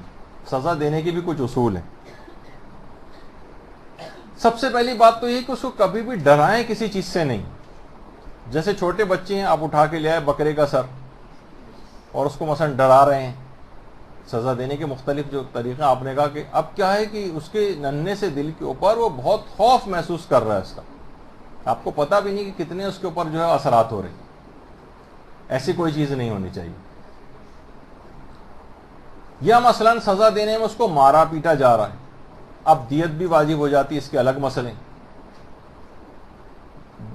ولی کو جو باپ اور دادا ہوتے ہیں ان کو صرف اتنا مارنے کی بچے کو اجازت ہے کہ دیت بھی واجب نہ ہو.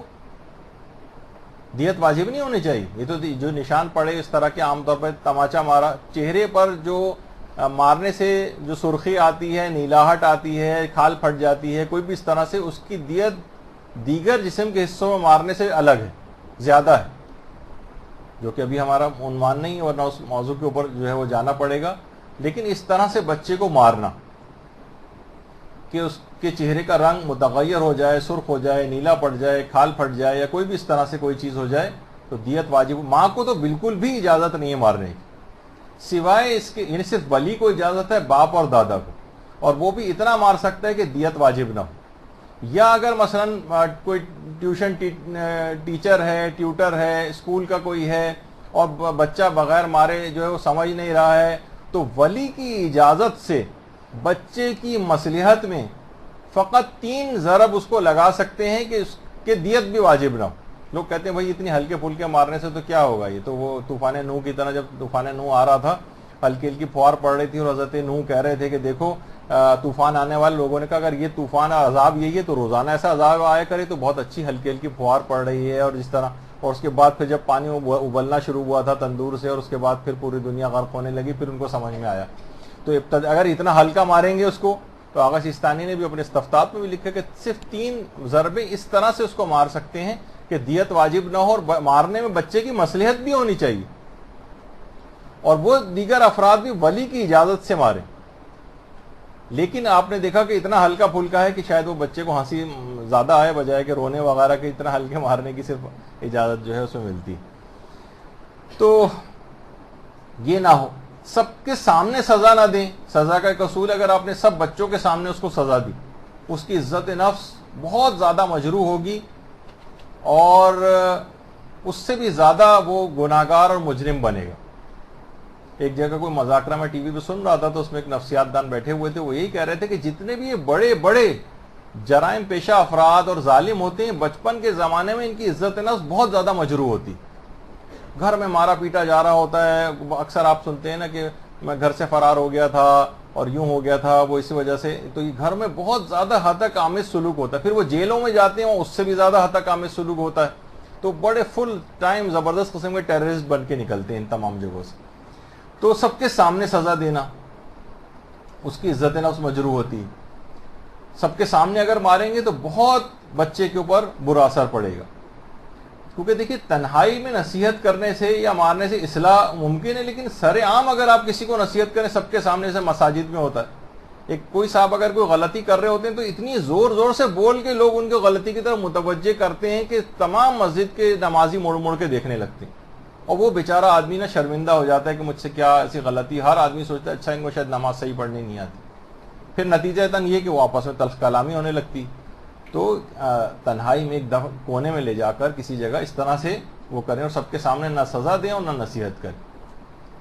غصے میں سزا نہ دیں. غصے میں اگر آپ سزا دیں گے تو آپ اپنی بھڑاس نکالیں گے.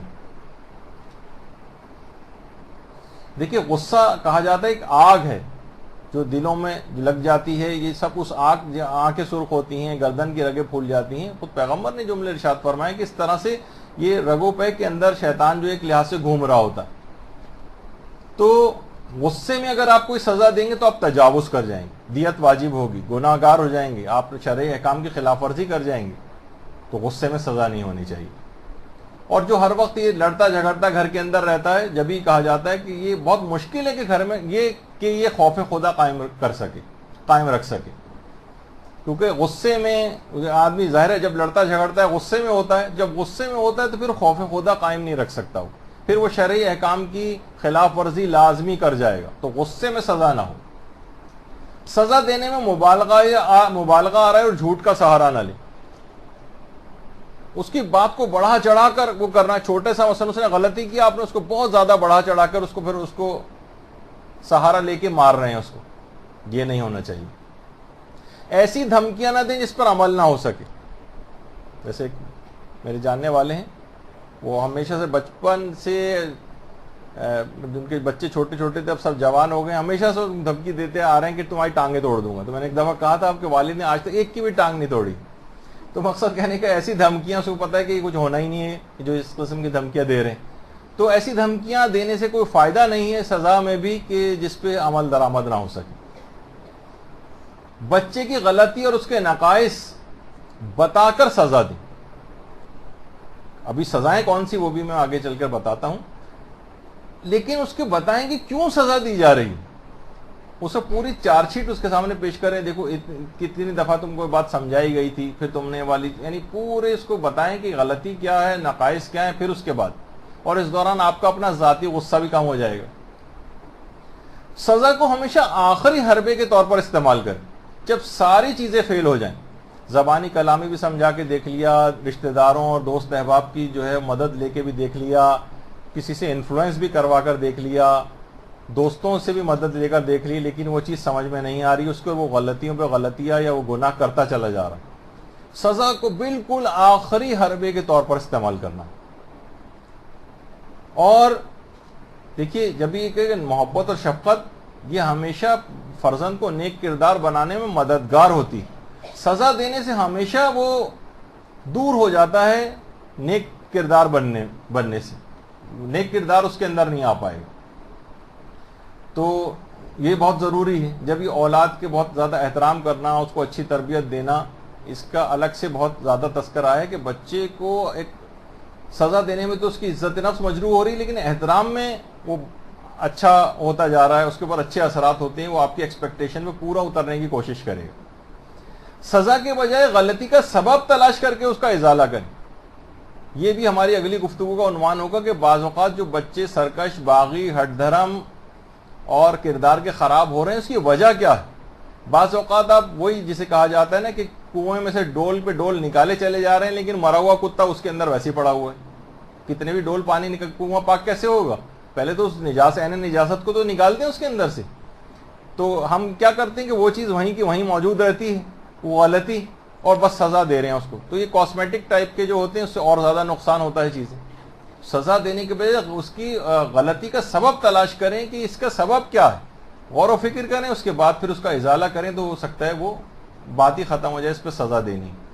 سزا ضروری نہیں ہے کہ جسمانی. ہم سزا دینے کے معنی فقط یہ سمجھتے ہیں مار پیٹ، لیکن سزا جو ہے زبانی بھی ہو سکتی، سزا صرف ایک سخت نگاہ بھی ہو سکتی، سزا کچھ وقت کے لیے بات چیت بند کرنا بھی ہو سکتی ہے، لیکن اس کا دورانیہ زیادہ طویل نہیں ہونا چاہیے. وہ جو امام نے بھی کہا مشکل سے 1-2 روز تک بچے کو یہ ہو کہ ہاں ابا نے دیکھی مجھ سے بات چیت بند کر رکھی ہے، وہ اس سے بھی زیادہ افیکٹو طریقہ ہے. مارنے سے تو بہت نقصانات ہیں، لیکن بچے کو بہت گلٹی ہوگا اندر اندر کہ باپ نے مجھ سے بات بند کر رکھی ہے، ماں نے مجھ سے بات بند کر دی. اس کو استعمال کرنا چاہیے. ضروری نہیں کہ یا مثلا سزا میں یہ ہو سکتا ہے بچے کا جیب خرچ بند کر دیں. 3 دن کے لیے اس کا آپ نے جیب خرچ بند کر دیا. اب ظاہر ہے وہ جا رہا ہے اسکول، سب بچے کھا رہے ہیں اس کو، تو اس کو احساس ہوگا کہ ہاں یہ واقعی آئندہ سے اگر میں نے پھر کیا تو دوبارہ یہ سزا مل سکتی، تو وہ کوشش کرے گا کہ اس غلطی کو نہ دہرائے. کسی جگہ لے جانا ہے، مثلا پارک لے جانا ہے، کسی اور جگہ لے جانا ہے، کوئی ایسی اچھی ایکٹیویٹی کو کوئی چیز ہے، سزا کے طور پر اس کو ساتھ نہیں لے جائیں گے. مار پیٹ نہیں کر رہے آپ، ہو سکتا ہے اس وقت بچہ معافی تلافی کر لے تو ٹھیک ہے، پھر اس کو ساتھ لے جائیں یقین دہانی کرانے پر، لیکن یہ بھی ایک افیکٹو طریقہ کار ہو سکتا ہے. یہ ہر شخص اپنے حالات کے مطابق دیکھے. میں تو چند ایک مثالیں صرف جو ہے وہ دے سکتا ہوں. سزا دینے کے لیے یہ بات یاد رکھنے کہ کسی اور کو معین نہ کریں، خود سزا دیں. مثلا یہ بچے کے بڑے بھائی کی ذمہ داری نہ لگائیں، یہ اگر یہ کرے گا نا تو اس کو پکڑ کے مارنا، نہیں، یہ غلط ہے. کسی اور کی ذمہ داری نہ لگائیں. سزا دینی ہو تو ولی خود سزا دے. کسی اور کو ذمہ داری، بڑی بہن کی ذمہ داری لگا دے کہ تم مار لگا دینا اس کی، نہیں، یہ نہ کرے. یہ غلط طریقہ سزا دینے. ہر غلطی پر فوراً سزا نہ ہو. ہر غلطی بس ادھر غلطی کی ادھر سزا، ادھر غلطی کی ایک تھپڑ رسید ہو گیا اس کو، نہیں، یہ اس سے ہمیشہ خرابی کی طرف معاملہ جائے گا. کہا جاتا ہے نا ہر وقت نقائص گنواتے رہیں گے. شاعر نے کہا کہ اگر یوں ہی خامیاں نکالتے رہے لوگ تو ایک دن خوبیاں رہ جائیں گی مجھ میں. تو وہ تو اچھی، وہ کہے گا کہ ٹھیک ہے اتنی خامیاں مجھ میں ہر وقت اگر نکال رہے ہیں تو سب خامیاں ایک طرح سے نکال کے ختم کر دیں گے تو خوبیاں ہوں گی پھر. تو بہرحال تو ہر وقت اس کو سزا دینے کی فکر میں رہنا، ادھر غلطی کی ادھر سزا، ادھر غلطی کی ادھر لیکچر، ادھر غلطی کی ادھر سرزنش، یہ نہیں ہونا چاہیے. جذبات پر مکمل کنٹرول کے ساتھ سزا ہو، غصے یا بھڑاس نہ نکالی جائے کہ ہم اپنا غصہ نکال رہے ہیں اور بھڑاس نکال رہے ہیں. جذبات پر کنٹرول ہونا چاہیے، تھوڑی دیر کے لیے رک جانا چاہیے. بلکہ علماء نے کہا اس وقت رک جائیں اور بعد میں جب تھوڑا سا ٹائم گزر جائے مصنوعی غصہ پیدا کر کے سزا دے لیں. اس میں آپ بہت زیادہ آپ نے کیونکہ مصنوعی غصہ پیدا کیا ہے، وہ جو ایک دم سے اسپونٹینیس ایک ری ایکشن آپ کا ہوتا ہے، اس میں آپ نا آپے سے باہر ہو جاتے ہیں، شرعی مسائل کا خیال نہیں کرتے، زیادہ مار دیتے ہیں اس کو. لیکن کچھ وقت گزر جانے کے بعد آپ کا غصہ ٹھنڈا ہو جاتا ہے، پھر چاہیں آپ اسے ایک مصنوعی غصہ پیدا کریں اور بچے کو جو سزا دینی ہے جو شرعی تقاضے کے مطابق وہ آپ دیں، تو پھر آپ تجاوز نہیں کریں گے. تو سزا دینے میں کچھ اصول ہیں ظاہر. دیکھیے غصے کا اتنا ہے کہ پیغمبر کے پاس ایک شخص آتا ہے، کہتا ہے یا رسول اللہ کوئی چیز تعلیم کرے مجھے. کہا کہ جاؤ اور کبھی غضبناک نہ ہونا. یہ غضبناکی جو ہے ہر بات جو گھروں کے اندر لڑائی جھگڑے یہ وہ معمولی بات پہ ہر شخص جو ہے غضبناک ہوا چلا جا رہا ہے.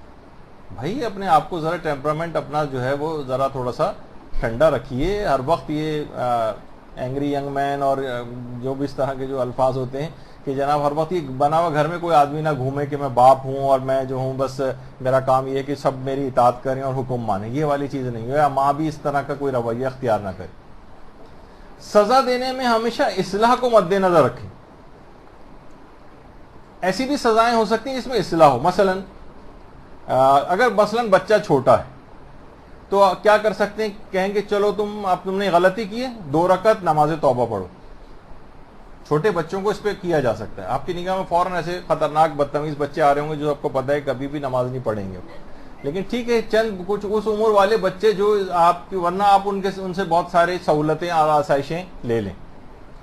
تو مثلا کہا کہ ٹھیک ہے 2 رکعت نماز توبہ پڑھواؤ، یا لکھنے کے لیے کوئی چیز اسے دے دیں کہ اتنے صفحے سزا کے طور پر خوش خط لکھ کر لانے ہوں. اب وہ بیٹا لکھ رہا ہے. ڈکشنری سے مشکل الفاظ نکالنے کا اسے دے دیں کہ 50 مشکل الفاظ نکال کے اور وہ لکھ کر لے کر آؤ اور یا یاد کر کے لے کر آؤ. دیکھیے میں ان بچوں کی بات بتا رہا ہوں جو ابھی تک کنٹرول میں ہیں. سزا دینے کے بہت سے اصلاحی طریقہ کار بھی ہو سکتے ہیں.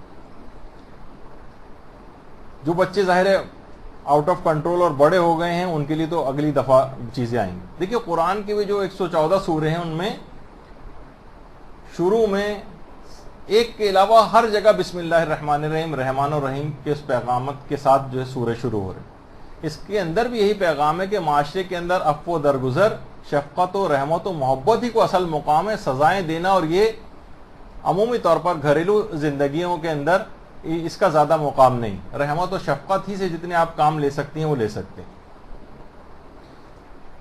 اچھا کیونکہ اگر یہ نہیں کیا اور اس طرح سے بچے کو آپ نے سرکش اور باغی بنایا مار کر سزائیں دے کر، تو پیغمبر فرماتے اس طرح اولاد اپنے ماں باپ کی نافرمانی سے عاق ہو جاتی ہے. اس طرح ممکن ہے والدین بھی اپنے فرزند کی فریضے کی عدم ادائیگی سے چشم پوشی اگر کریں تو والدین بھی عاق ہو سکتے ہیں. تو اس سے آپ اندازہ لگائیں کہ بہرحال والدین جو غلطیاں کر رہے ہیں گویا عاق ہونے کا سبب بن رہے ہیں. والدین بھی عاق ہو جاتے ہیں اگر یہ اپنے فریضے کو صحیح طور پر ادا نہیں کریں گے اور بچے کو اپنے طرز عمل سے باغی بنائیں گے. گھر میں اس قسم کی کوئی سزائیں دینا یا اسکول اور وغیرہ کے اندر مرغا بنا کے اور چلانا اور یہ سب کچھ، یہ اس سے عزت نفس اور وہ سب مجروح ہوتی ہے اور اس سے کبھی کوئی پڑھ بھی نہیں سکے گا. یہ جو طریقہ کار ہے اس سے کبھی وہ نہیں سدھر سکتا بچہ. اچھا مارنے کا انداز جارحانہ نہیں ہونا چاہیے. بہت زور سے مار دیا، خیال نہیں کیا، جارحانہ انداز نہ ہو. کان کھینچ رہے ہیں، کان مروڑ رہے ہیں، کان لال ہوا جا رہا ہے اس کا، یہ غلط طریقہ کار. ڈانٹتے وقت سخت الفاظ کی نسبت نرم الفاظ زیادہ مؤثر ہوتے ہیں. یہ کبھی بھی آپ ڈانٹ کے دیکھیے، یعنی معلوم ہو کہ اس کو آپ ڈانٹ رہے ہیں لیکن سخت الفاظ کہنا، بہت برے اس کے ساتھ سابقے اور لاحقے نام کے ساتھ بچے کے لگا کے جو آپ نے ابھی اس کے اندر پڑھے تھے، جو میں نے پڑھوائے تھے آپ کو کہ پڑھیے، اس طرح کے جملے کہہ کے کبھی بھی کوئی آپ بات کریں کبھی اس کے اوپر اثر نہیں ہوگا. سخت الفاظ کی نسبت نرم الفاظ سب سے زیادہ مؤثر ہوتے ہیں. یہ بات یاد رکھ لیجئے نصیحت کے لیے. سخت الفاظ سے، تنزیہ الفاظ سے، اس طرح کے جملے اس کو کہنا اس سے کوئی فائدہ نہیں ہوتا. نرم الفاظ زیادہ مؤثر. جب بھی کہا جاتا ہے کہ نرم لہجہ ہمیشہ مضبوط اور عظیم رشتے تخلیق کرتا. نرم جملے، نرم الفاظ، یہ سب کہنا سے رشتے بھی آپس میں بہت مضبوط ہوتے ہیں. آپ کے بہت سارے ایسے ہوتے ہیں رشتے کہ آپ ایک دوسرے کا طنز بھی کر سکتے ہیں، ایک ترش جملہ بھی کہہ سکتے ہیں کہ میں نے بھی اسے ایسا جواب دیا کہ وہ بھی خوب تل ملا رہی ہوگی. اس سے کیا ہے رشتے ہمیشہ کمزور پڑیں گے. آپ برداشت کر جائیں، نرم رویہ رکھیں، کچھ ہی عرصے میں وہ آپ کی گرویدہ ہو جائے گی. اخلاق کی کوئی بھی شخص اس طرح سے، واقعی حقیقت ہے کہ تالی دو ہاتھ سے بجتی ہے، دونوں طرف سے اس انداز سے ہوتا ہے تو وہ دوسرے کو بھی پھر آپ کے لیے الفاظ اور جملے کہنے کا موقع ملتا ہے. نرم لہجہ یہ ہمیشہ اچھے مضبوط رشتے تخلیق کرتا ہے. اچھا اب اتنا وقت نہیں ہے اس وجہ سے آگے بڑھ تو ہر وقت طنز و تانے اس کے بچے کو جو ہے وہ اگر پڑھتے رہیں، ہر وقت تیروں کی برسات ہوتا رہے، ہر وقت اس کا کلیجہ آپ کے الفاظوں سے چھلنی ہوتا رہے، اس کا دل خراب ہوتا چلا جائے گا، یہ نوجوان بگڑتا چلا جائے گا، اس کا کوئی فائدہ نہیں ہے۔ تربیتی امور میں بہت بڑی بڑی غلطیاں ہیں۔ اس انداز سے بچے کو برا بھلا کہنا اور اس پہ روب رکھنا۔ نیک کاموں کے ذریعے بدکاروں کی اصلاح کرو اور خوبصورت باتوں سے انہیں نیکی کی راہ دکھاؤ۔ سخت باتیں کہہ کے نہیں، خوبصورت اچھی اور بھلائی کی باتیں ان سے کر کے، نرم لہجے کے ساتھ گفتگو کر کے نیکی کی راہ دکھائی جا سکتی ہے۔ یہ امیر المومنین فرماتے ہیں۔ اللہم صلی اللہ علیہ وسلم۔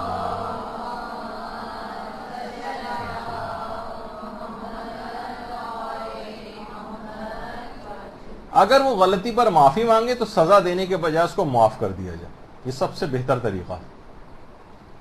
اور یہ جہاں تک ہے، پیغمبر فرماتے ہیں جو شخص کسی کے پاس اپنی غلطی پر معذرت کے لیے آئے اسے قبول کرنا چاہیے، خواہ وہ سچا ہو یا جھوٹا ہو۔ اگر وہ ایسا نہیں کرے گا تو میرے پاس حوض کوثر پر نہیں پہنچ سکتا۔ یعنی آپ کی عمومی زندگی میں بھی کوئی بھی معافی مانگنے آئے، آپ کو پتہ ہے کہ بس یہ ایسے ہی معافی مانگ رہے، پھر کرے گا اس کو، لیکن پھر بھی معاف کرو اسے۔ پیغمبر فرما رہے ہیں چاہے وہ سچا ہو یا جھوٹا، اگر تم نے ایسا نہیں کیا تو میرے پاس حوض کوثر پر نہیں پہنچ سکتے۔ تو دیکھیے، معذرت قبول کرنا، اس کو معذرت کرنے آئے قبول کر لیں۔ آپ یہ نہ کہیں کہ پہلے بھی بہت دفعہ آ کر معافی مانگ چکا، اب میں ایسے معاف نہیں کروں گا، سزا دوں گا، نہیں، معاف کر۔ بچے کے بڑا ہونے پر باپ اپنا روب کم کرتا جائے۔ دیکھیے بہت اہم اصول ہے، بچہ جیسے جیسے جوان اور ممیز ہو رہا ہے، جوان ہو رہا ہے، بڑا ہوتا جا رہا ہے، لڑکی بھی اسی طرح سے بڑی ہو رہی ہے، باپ کو چاہیے کہ اپنا روب نسبتاً کم کرتا جائے، ختم نہ کرے، نسبتاً کم کرتا جائے۔ ایک دوست والا رویہ تھوڑا سا اس سے اختیار کر لے، ماں جو ہے وہ سہیلی والا رویہ جو ہے وہ اس سے ذرا اختیار کر لے کہ وہ اس سے باتیں بھی شیئر کر سکیں، ہنسی مذاق بھی کر سکیں، اور ایک مناسب روب بھی ہو۔ اور کبھی کبھار اس انداز سے دیکھیے مارنا، جیسے وہ کہتے تھے نا، حکیم لقمان کا بھی جو ایک باقاعدہ قول ہے کہ ضرب الوالد کمطر السماء للزرع، باپ کا اولاد کی تربیت کے لیے اس کو مارنا بالکل ایسے ہی ہے کہ جیسے کھیتی کے لیے آسمان کی بارش۔ یعنی جب وہ بارش کھیت کے اوپر پڑتی ہے تو بظاہر اس کے اوپر ٹپ ٹپ ٹپ ٹپ پڑ رہی ہے اور ایسا لگ رہا ہے جیسے اس کی مار لگ رہی ہو اس پتے یا اس بیج کی، لیکن کیا ہے کہ اس کے لیے اس میں نمو ہوتی ہے۔ یعنی مناسب حد تک باپ کا سختی کرنا، مناسب حد تک شرعی تقاضوں کے تحت مارنا کہ اس کا روب اور دبدبہ باپ کا جو ہے اس لحاظ سے برقرار ہے، یہ ایک اچھے اس کے اندر شامل ہوتا ہے۔ اور کبھی کبھار اس کی ضرورت ہو تو شرعی تقاضوں کے تحت اس کا عمل بھی ہو سکتا ہے۔ اچھا، بچے سے کچھ جو توہین آمیز سلوک ہوتے ہیں اس کی چند ایک مثالیں تو اب تو کچھ آ گئیں۔ مثلا کبھی وہ کوئی چیز دیکھ رہا ہے، کچھ کر رہا ہے، آپ اسے ٹانگوں سے پکڑ کے گھسیٹتے ہوئے اس کے ٹی وی کے سامنے سے اس کو ہٹا رہے ہیں، لوگوں کے درمیان اس کی غلطی اس کو یاد دلا رہے ہیں، اور دیگر رشتہ داروں کے سامنے اس کی شکایتیں کر رہے ہیں، اس سے کیے گئے وعدوں کو اہمیت نہیں دے رہے، اس کے سلام کا جواب نہیں دے رہے، اسے خود سے کوئی سلام نہیں کر رہے۔ بچوں کو خود سے بھی سلام کرنا چاہیے۔ توہین آمیز سلوک کی مثالیں ہیں بچوں سے۔ اگر کوئی بچہ کوئی چیز پوچھے تو والدین کا آگے بڑھ کر اس کی طرف سے، بچے سے کوئی اگر پوچھے تو والدین خود آگے بڑھ کر جواب دینے لگتے ہیں۔ اس سے بچے کی توہین ہے، بچے کو جواب دینے دیجیے، اس کی طرف سے آپ کیوں جواب دے رہے ہیں؟ پوری توجہ سے اس کی بات نہیں سن رہے، اس کے لیے کوئی الگ پلیٹ یا الگ کرسی نہیں لے رہے، گود میں بیٹھ رہا ہے، اپنے باپ کی پلیٹ سے مثلاً کھا رہے، توہین آمیز سلوک ہے بچے کے ساتھ۔ اس کا مذاق اڑایا جا رہا ہے، اس پر چیخنا چلایا جا رہا ہے، اس کی ہمت سے زیادہ نمبر لانے کی توقع کی جا رہی ہے، اس کو برے برے ناموں اور القاب سے پکارا جا رہا ہے، اس پر غلط الزامات لگائے جا رہے ہیں، تم نے یہ چیز توڑی ہوگی، تم ہی نے خراب کی ہوگی۔ ہر وقت اسے اپنی توقعات اور امیدیں بتاتے رہیں، میں تو چاہتا تھا کہ تم یہ بنو، میں چاہتا تھا تم یہ بنو، لیکن تم اس قابل نہ ہو سکے اور فلاں۔ ہر وقت اسے اپنی توقعات اور امیدیں بتاتے رہیں، اس کے کاموں پر بس تنقید اور تنقید کرتے رہنا، یہ سب اس کے توہین آمیز سلوک ہے جس میں بچہ پرورش پا رہا ہے، تو لازمی اسے خراب ہونا ہے۔ اسے جبر و سختی کے ساتھ اگر آپ کوئی کام کروا رہے ہیں، یہ نہیں کرنا چاہیے، توہین میں آتا ہے۔ ہر وقت اس کی ٹوہ میں لگے ہوئے ہیں، کھانے پینے کے سلسلے میں بہت زیادہ بولنا اور توقع کرنا کہ جو بھی آپ اسے کھانے کے لیے رکھیں وہ سب وہی چیز کھائے آپ کی پسند کی جو آپ رکھ رہے ہیں، یہ بھی اس کے ساتھ ایک توہین آمیز سلوک کی ایک مثال ہے۔ اچھا، اگر بچے کی کوئی تعریف بھی کرنا ہو تو اس کے بھی کچھ اصول ہیں۔ ایک تو برا لیکن لوگ عام طور پر تعریف کے اصولوں کو بھول جاتے ہیں۔ تعریف بچے کی نہیں ہونی چاہیے، اس کے اچھے کام کی تعریف ہونی چاہیے۔ ہمیشہ یہ ہوتا ہے کہ وہ دیکھو ہمارا بچہ کتنا اچھا، بچے کی تعریف نہ کریں، اس نے جو اچھا کام کیا ہے اس کی تعریف کریں۔ تھوڑی سی بچے کی بھی کرتے ہیں لیکن کام کی تعریف ہونی چاہیے، وہ کام واقعی قابل تعریف ہو۔ ایک صاحب کے متعلق ملا تھا کہ وہ ڈرائنگ روم میں بچوں کو بلوا کے مہمانوں کے سامنے کہتے تھے اس نے کون سی نئی نئی گالیاں یاد کی ہیں وہ میں آپ کو سنواتا ہوں۔ قابل اس کی تعریف ہو رہی کہ دیکھیں اس نے چھوٹا سا ہے اور اس نے اتنے یہ فلاں بیٹا گانا سنانا ذرا، وہ گانے سنا رہا ہے، قابل تعریف کام نہیں ہے، یہ برے کام ہے۔ اس کو جو ہے یعنی کام واقعی قابل تعریف ہونا چاہیے، اس پہ تعریف ہو رہی۔ تعریف رشوت کے طور پر نہیں کی جائے، میرا بیٹا کتنا اچھا ہے، دیکھو میں جو کھلا رہی، یعنی کھانا کھلانے کے لیے جھوٹی تعریفیں اس کی ہو رہی ہیں، یا کسی اور کام سے روکنے کے لیے جھوٹی تعریف ہو رہی ہے۔ رشوت کے طور پہ تعریف نہیں ہونی چاہیے، یعنی باقاعدہ اس کے پیچھے سالڈ ریزننگ ہو کہ جو آپ تعریف کر رہے ہیں۔ ہر وقت تعریف نہ ہو، اس سے بھی اس کا سارا تعریف کا جو فائدے ہیں وہ سب زائل ہو جائیں گے، اس کے لیے عام سی بات بن جائے گی۔ یعنی واقعی صحیح مقام پر تعریف ہونی چاہیے، سب کے سامنے تعریف ہو تو فائدہ اور زیادہ ہوتا ہے۔ اکیلے میں ویسی تعریف کریں تو بچے پر کوئی خاص اس کا اثر نہیں ہوتا۔ تعریف وسیلے کے طور پر ہو، ہدف کی شکل نہیں دی جائے اس تعریف کو، یعنی وسیلہ ہونا چاہیے تعریف اس کو تاکہ وہ تھوڑا سا اس نیک کام یا اچھے کام کی طرف رغبت کرے، اس کے وسیلے کے طور پر۔ تعریف خود ہدف اور مقصد نہیں ہونا چاہیے۔ اچھا اب دیکھیے بہت ساری چیزیں بچوں کو ہر قسم کے نقصان سے بچانا ہوتا ہے، جسمانی نقصان تو ہیں ہی اپنی جگہ، بچے کو نقصان سے بچانا ہے، جس سے یہ جب بھی اس طرح کی چیزیں اس کو ضرور کہ کہیں ایسا نہ ہو کہ نقصان پہنچ جائے، کہیں کرنٹ میں ہاتھ دے لے وہ۔ اسی طرح سے اس کی روح کی حفاظت بھی بہت ضروری ہے، روح کی حفاظت۔ اسی وجہ سے ہماری ساری تر توجہات جسم کے اوپر بچے کی مرکوز رہتی ہیں، اس کی بیماریوں سے بچانا، اس کو اچھا رکھنا، جبکہ امیر المومنین کیا فرماتے ہیں؟ اللہم صلی علی محمد و علی محمد،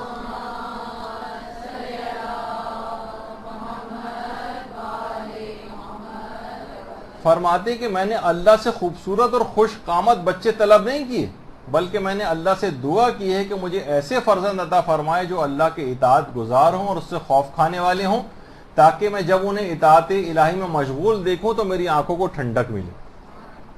یہ مولا کا کہ ہمارے یہاں ساری توجہات کیا ہوتی ہے؟ بچہ اچھا ہو، خوبصورت ہو، پریزنٹیبل لگے، اچھے اس کو لباس پہناتے ہیں۔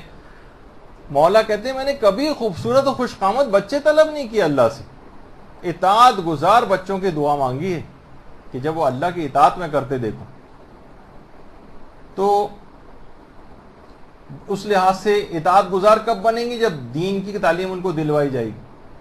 ہمارے ہاں کیا ہوتا ہے، دینی مدارس میں کتنی کم تعداد ہے، شاید 1% بھی تعداد نہیں آتی بچوں کی، 1% بھی میں نے زیادہ کہہ دیا، جبکہ پیغمبر فرماتے ہیں آخری زمانے کی اولاد پر ان کے والدین کی وجہ سے مصیبت ہے۔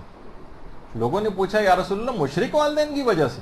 فرمایا نہیں، مومن والدین کی وجہ سے، جو اپنی اولاد کو دینی واجبات کے متعلق کچھ نہیں سکھاتے، اور اگر اولاد سیکھنا چاہے تو انہیں منع کرتے ہیں، ان کے بارے میں دنیا کی حقیر مقدار پر قناعت کرتے ہیں میں ایسے لوگوں سے بیزار ہوں اور وہ مجھ سے بیزار۔ دین کے لیے سکھانے کہیں بھیجتے ہی نہیں، اور کیا ہے کہ دنیا کی معمولی مقدار پر قناعت کر، بس چاہتے ہیں کہ بس یہ اچھا، ظاہر ہے کہ وہ بھی کوئی ایسی برا خیال نہیں، لیکن صرف اور صرف اس کا دماغ میں خیال رکھنا کہ بس یہ ڈاکٹر بن جائے، یہ انجینئر بن جائے، یہ چارٹرڈ اکاؤنٹنٹ بن جائے، یہ جو بڑے عہدے کو اوپر حاصل کر لے، اچھا پڑھ جائے، دیگر بچوں کے مقابلے میں اچھے کالجز اور یونیورسٹیز کے اندر اس کا جو ایڈمیشن ہو جائے، صرف یہاں کی حد تک ہے، دنیا کی بہت یعنی معمولی مقدار کے اوپر قناعت کر لی، اور اولاد کو دینی واجبات کے متعلق کچھ نہیں سکھایا۔ وہ تو سیکھتا، وہ صرف میں نے آپ کو کہا تھا دو ہی حل ہیں، یا تو ٹیوٹر لگوانا پڑے گا دینی، کوئی عالم یا دینی طالب علم آ کر پڑھائے اس کو پابندی سے، یا دینی مدرسے بھیجی۔ دونوں کام نہیں ہو رہے تو پیغمبر فرماتے ہیں میں ان سے بیزار ہوں اور وہ مجھ سے بیزار ہوں۔ تو چھوٹی عمر سے ہی بچے کا دین سے ارتباط جو ہے وہ بڑھائیں، اور یہ جو ان کو عادت ڈالیں کہ اس قسم کے پروگراموں میں بچے جائیں، ہر موقع پر ان کو جو ہے وہ گائیڈ کریں، بچوں کے اندر صحیح فکر پیدا کرنے کی کوشش کریں۔ مائیں دیکھیں ہر موقع سے فائدہ اٹھاتی، مثلا بچہ کہے اماں وہ دروازے پر کوڑے والا ہے، ماں کہے بیٹا کوڑے والے تو ہم ہیں، وہ تو صفائی کرنے کے لیے آیا ہے۔ یعنی اس کا دماغ میں بچے کے جو ہے وہ تبدیل کریں، اس کی چھوٹی چھوٹی باتوں پر اس کو والدین کو چاہیے کہ گائیڈ کریں۔ مثلا اس کو شروع سے ہی ہمدردی، جیسے کچھ چڑیا زخمی ہو گئی، اس کو پٹی کر رہا ہے بچہ، اس کاموں میں اس کی مدد کریں، ایک ہمدردی کا جذبہ بچے کے دل کے اندر پیدا ہو, کسی کو بھی تکلیف کے اندر وہ نہیں دیکھ سکے. جب ایک جانور کو نہیں دیکھ سکتا تو انسان کو بھی نہ دیکھ سکے. تو اگر یہ تربیت نہیں دلوائی جائے گی تو دیکھیے اس میں 90% والدین کا جو ہے اپنا قصور ہوتا ہے. یہی وجہ ہے کہ امام حسین علیہ السلام فرماتے ہیں اللہم صلی علی محمد.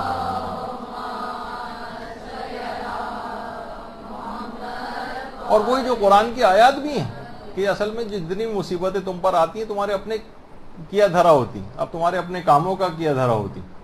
تو ہم نے کیونکہ تربیت بچے کو نہیں دلائی, اس وجہ سے بچہ اس انداز سے جو ہے وہ خراب ہوا چلا جا رہا. اچھا, جب تربیت نہیں ہو رہی تو اچھا ایک مکافاتی عمل بھی ہوتا ہے, اس کی بھی توبہ کرنی چاہیے. بچے اگر خراب ہو رہے ہیں, کچھ ان میں بری عادتیں ڈیولپ ہو رہی ہیں, تو بعض اوقات یہ بھی ہوتا ہے مکافاتیں ہوں. مثلا اگر کوئی بھی آپ کام کر رہے ہوتے ہیں نا, مثلا کسی پڑوسی کے گھر میں جھانک رہے ہیں تو کوئی اور بھی جھانک رہا ہوتا ہے آپ کے اپنے گھر میں. آپ کسی کو بری نگاہ سے دیکھ رہے ہوتے ہیں تو کوئی آپ کی اپنے محرم عورتوں کو بری نگاہ سے دیکھ رہا ہوتا ہے. تو ہمیشہ یہ مکافاتی عمل ساتھ ساتھ اس انداز سے چل رہا ہوتا ہے.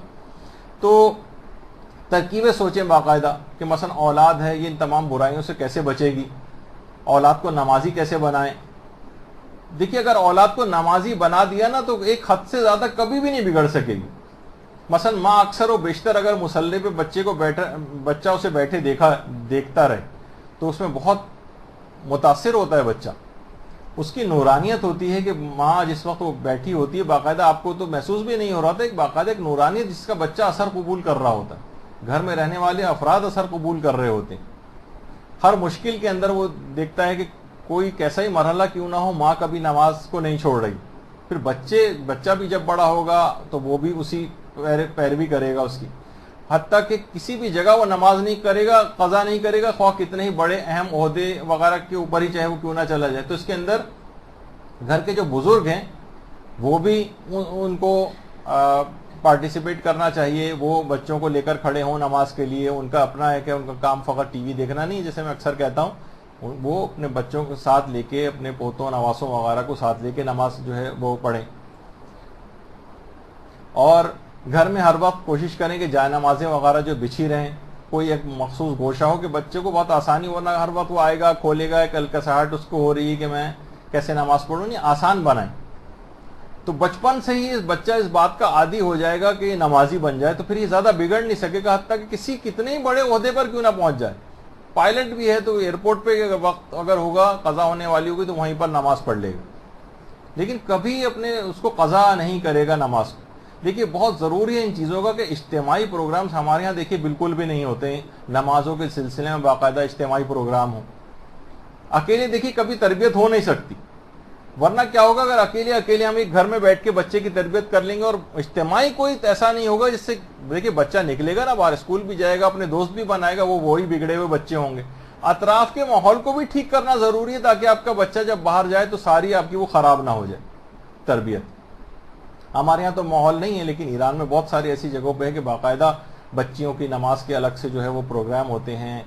مدارس میں جو ہے ان کو نماز سکھائی جاتی ہے, شرعی احکام کے تحت سکھانی چاہیے کہ اس میں کوئی پردے کی مخالفت نہ ہو نماز کے سلسلے میں. اچھا, جو لڑکے ہیں ان کو بھی اسکولوں اور یا مدارس کے اندر ایسا سسٹم ہو کہ ان کو نماز کی طرف جو ہے وہ رغبت ہو, اور اس کے لیے دعائیں بھی قنوت کے اندر باقاعدہ, رب جعلنی مقیم الصلاۃ ومن ذریتی ربنا وتقبل دعا, کہ بچوں کو نمازی بنانے کے لیے قنوت میں دعائیں مانگنی چاہیے, کہ اس کے بڑے اثرات ہیں. تو دیکھیے بچے میں کوئی نہ کوئی فضیلت, کوئی ایسی ممتاز ہوتی, کوئی خصوصیات. ہر بچے کا ایک دماغ الگ ہے. بہت سے بچے فقہی مسائل کے اندر ان کا دماغ چلے گا, بہت سے بچوں کو قرآن میں زیادہ دلچسپی ہوگی, بہت سے بچوں کو مثلا نماز اور اذکار میں دلچسپی ہوگی. تو بہت ہمارے ائمہ کی اپنی سیرت اہل بیت کے اندر یہ چیز ملتی ہے کہ جو الگ الگ خصوصیات ہیں. جیسے پیغمبر فرماتے ہیں کہ اگر حلم و بردباری مجسم ہو جائے تو علی کی شکل اختیار کر لی.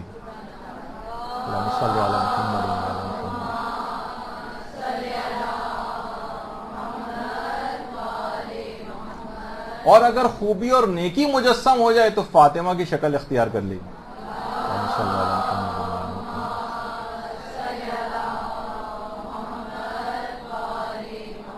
اور اگر عقل مجسم ہو جائے تو حسن کی شکل اختیار کر لے گی, اور اگر حیا مجسم ہو جائے تو حسین کی شکل اختیار کر لے گی.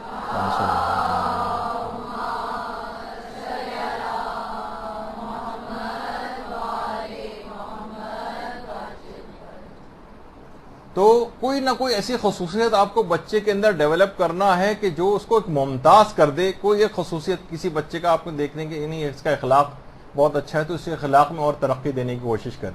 جس کا جیسا دینی رجحان ہو, بہت سے بچے نا ٹھیک ہے پڑھائی یا دینی پڑھائی میں اتنا آگے نہیں جائیں گے, لیکن وہ خدمت خلق وغیرہ کا ان میں جذبہ ہے, اس کو اس میں آگے بڑھنے دیں, اس میں اس طرح سے ممتاز کریں.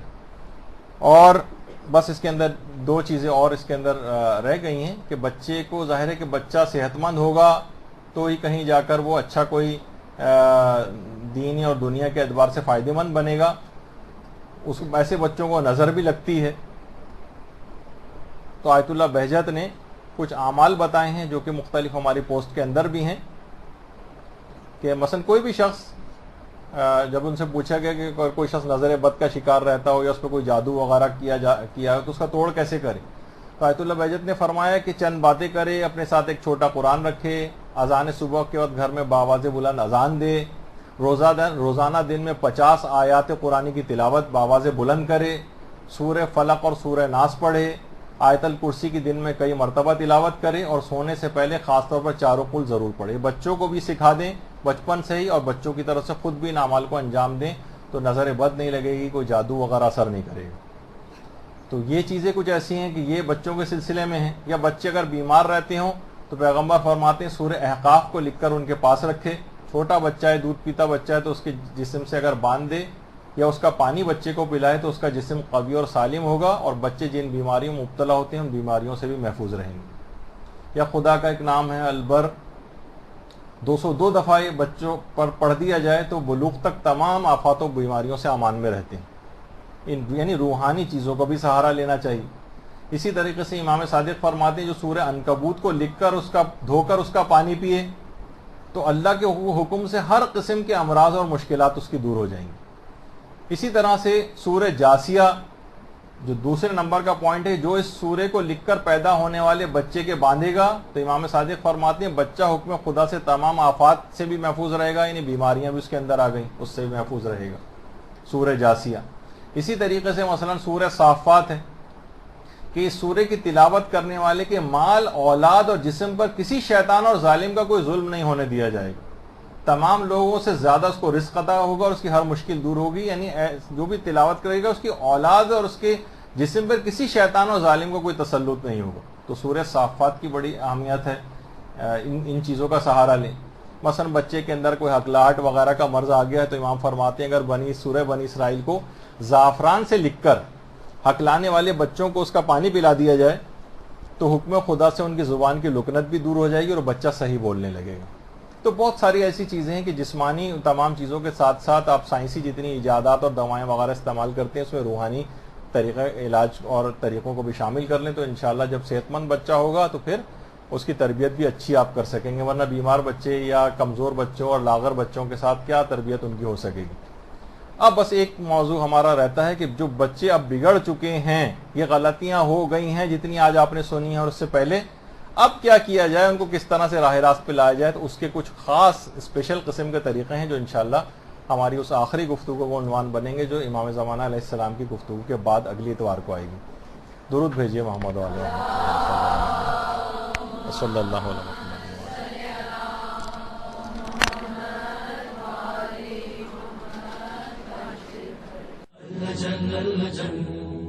اللجن اللجن يا مولا اللجن اللجن اللجن اللجن اللجن اللجن اللجن يا صاحب الزمان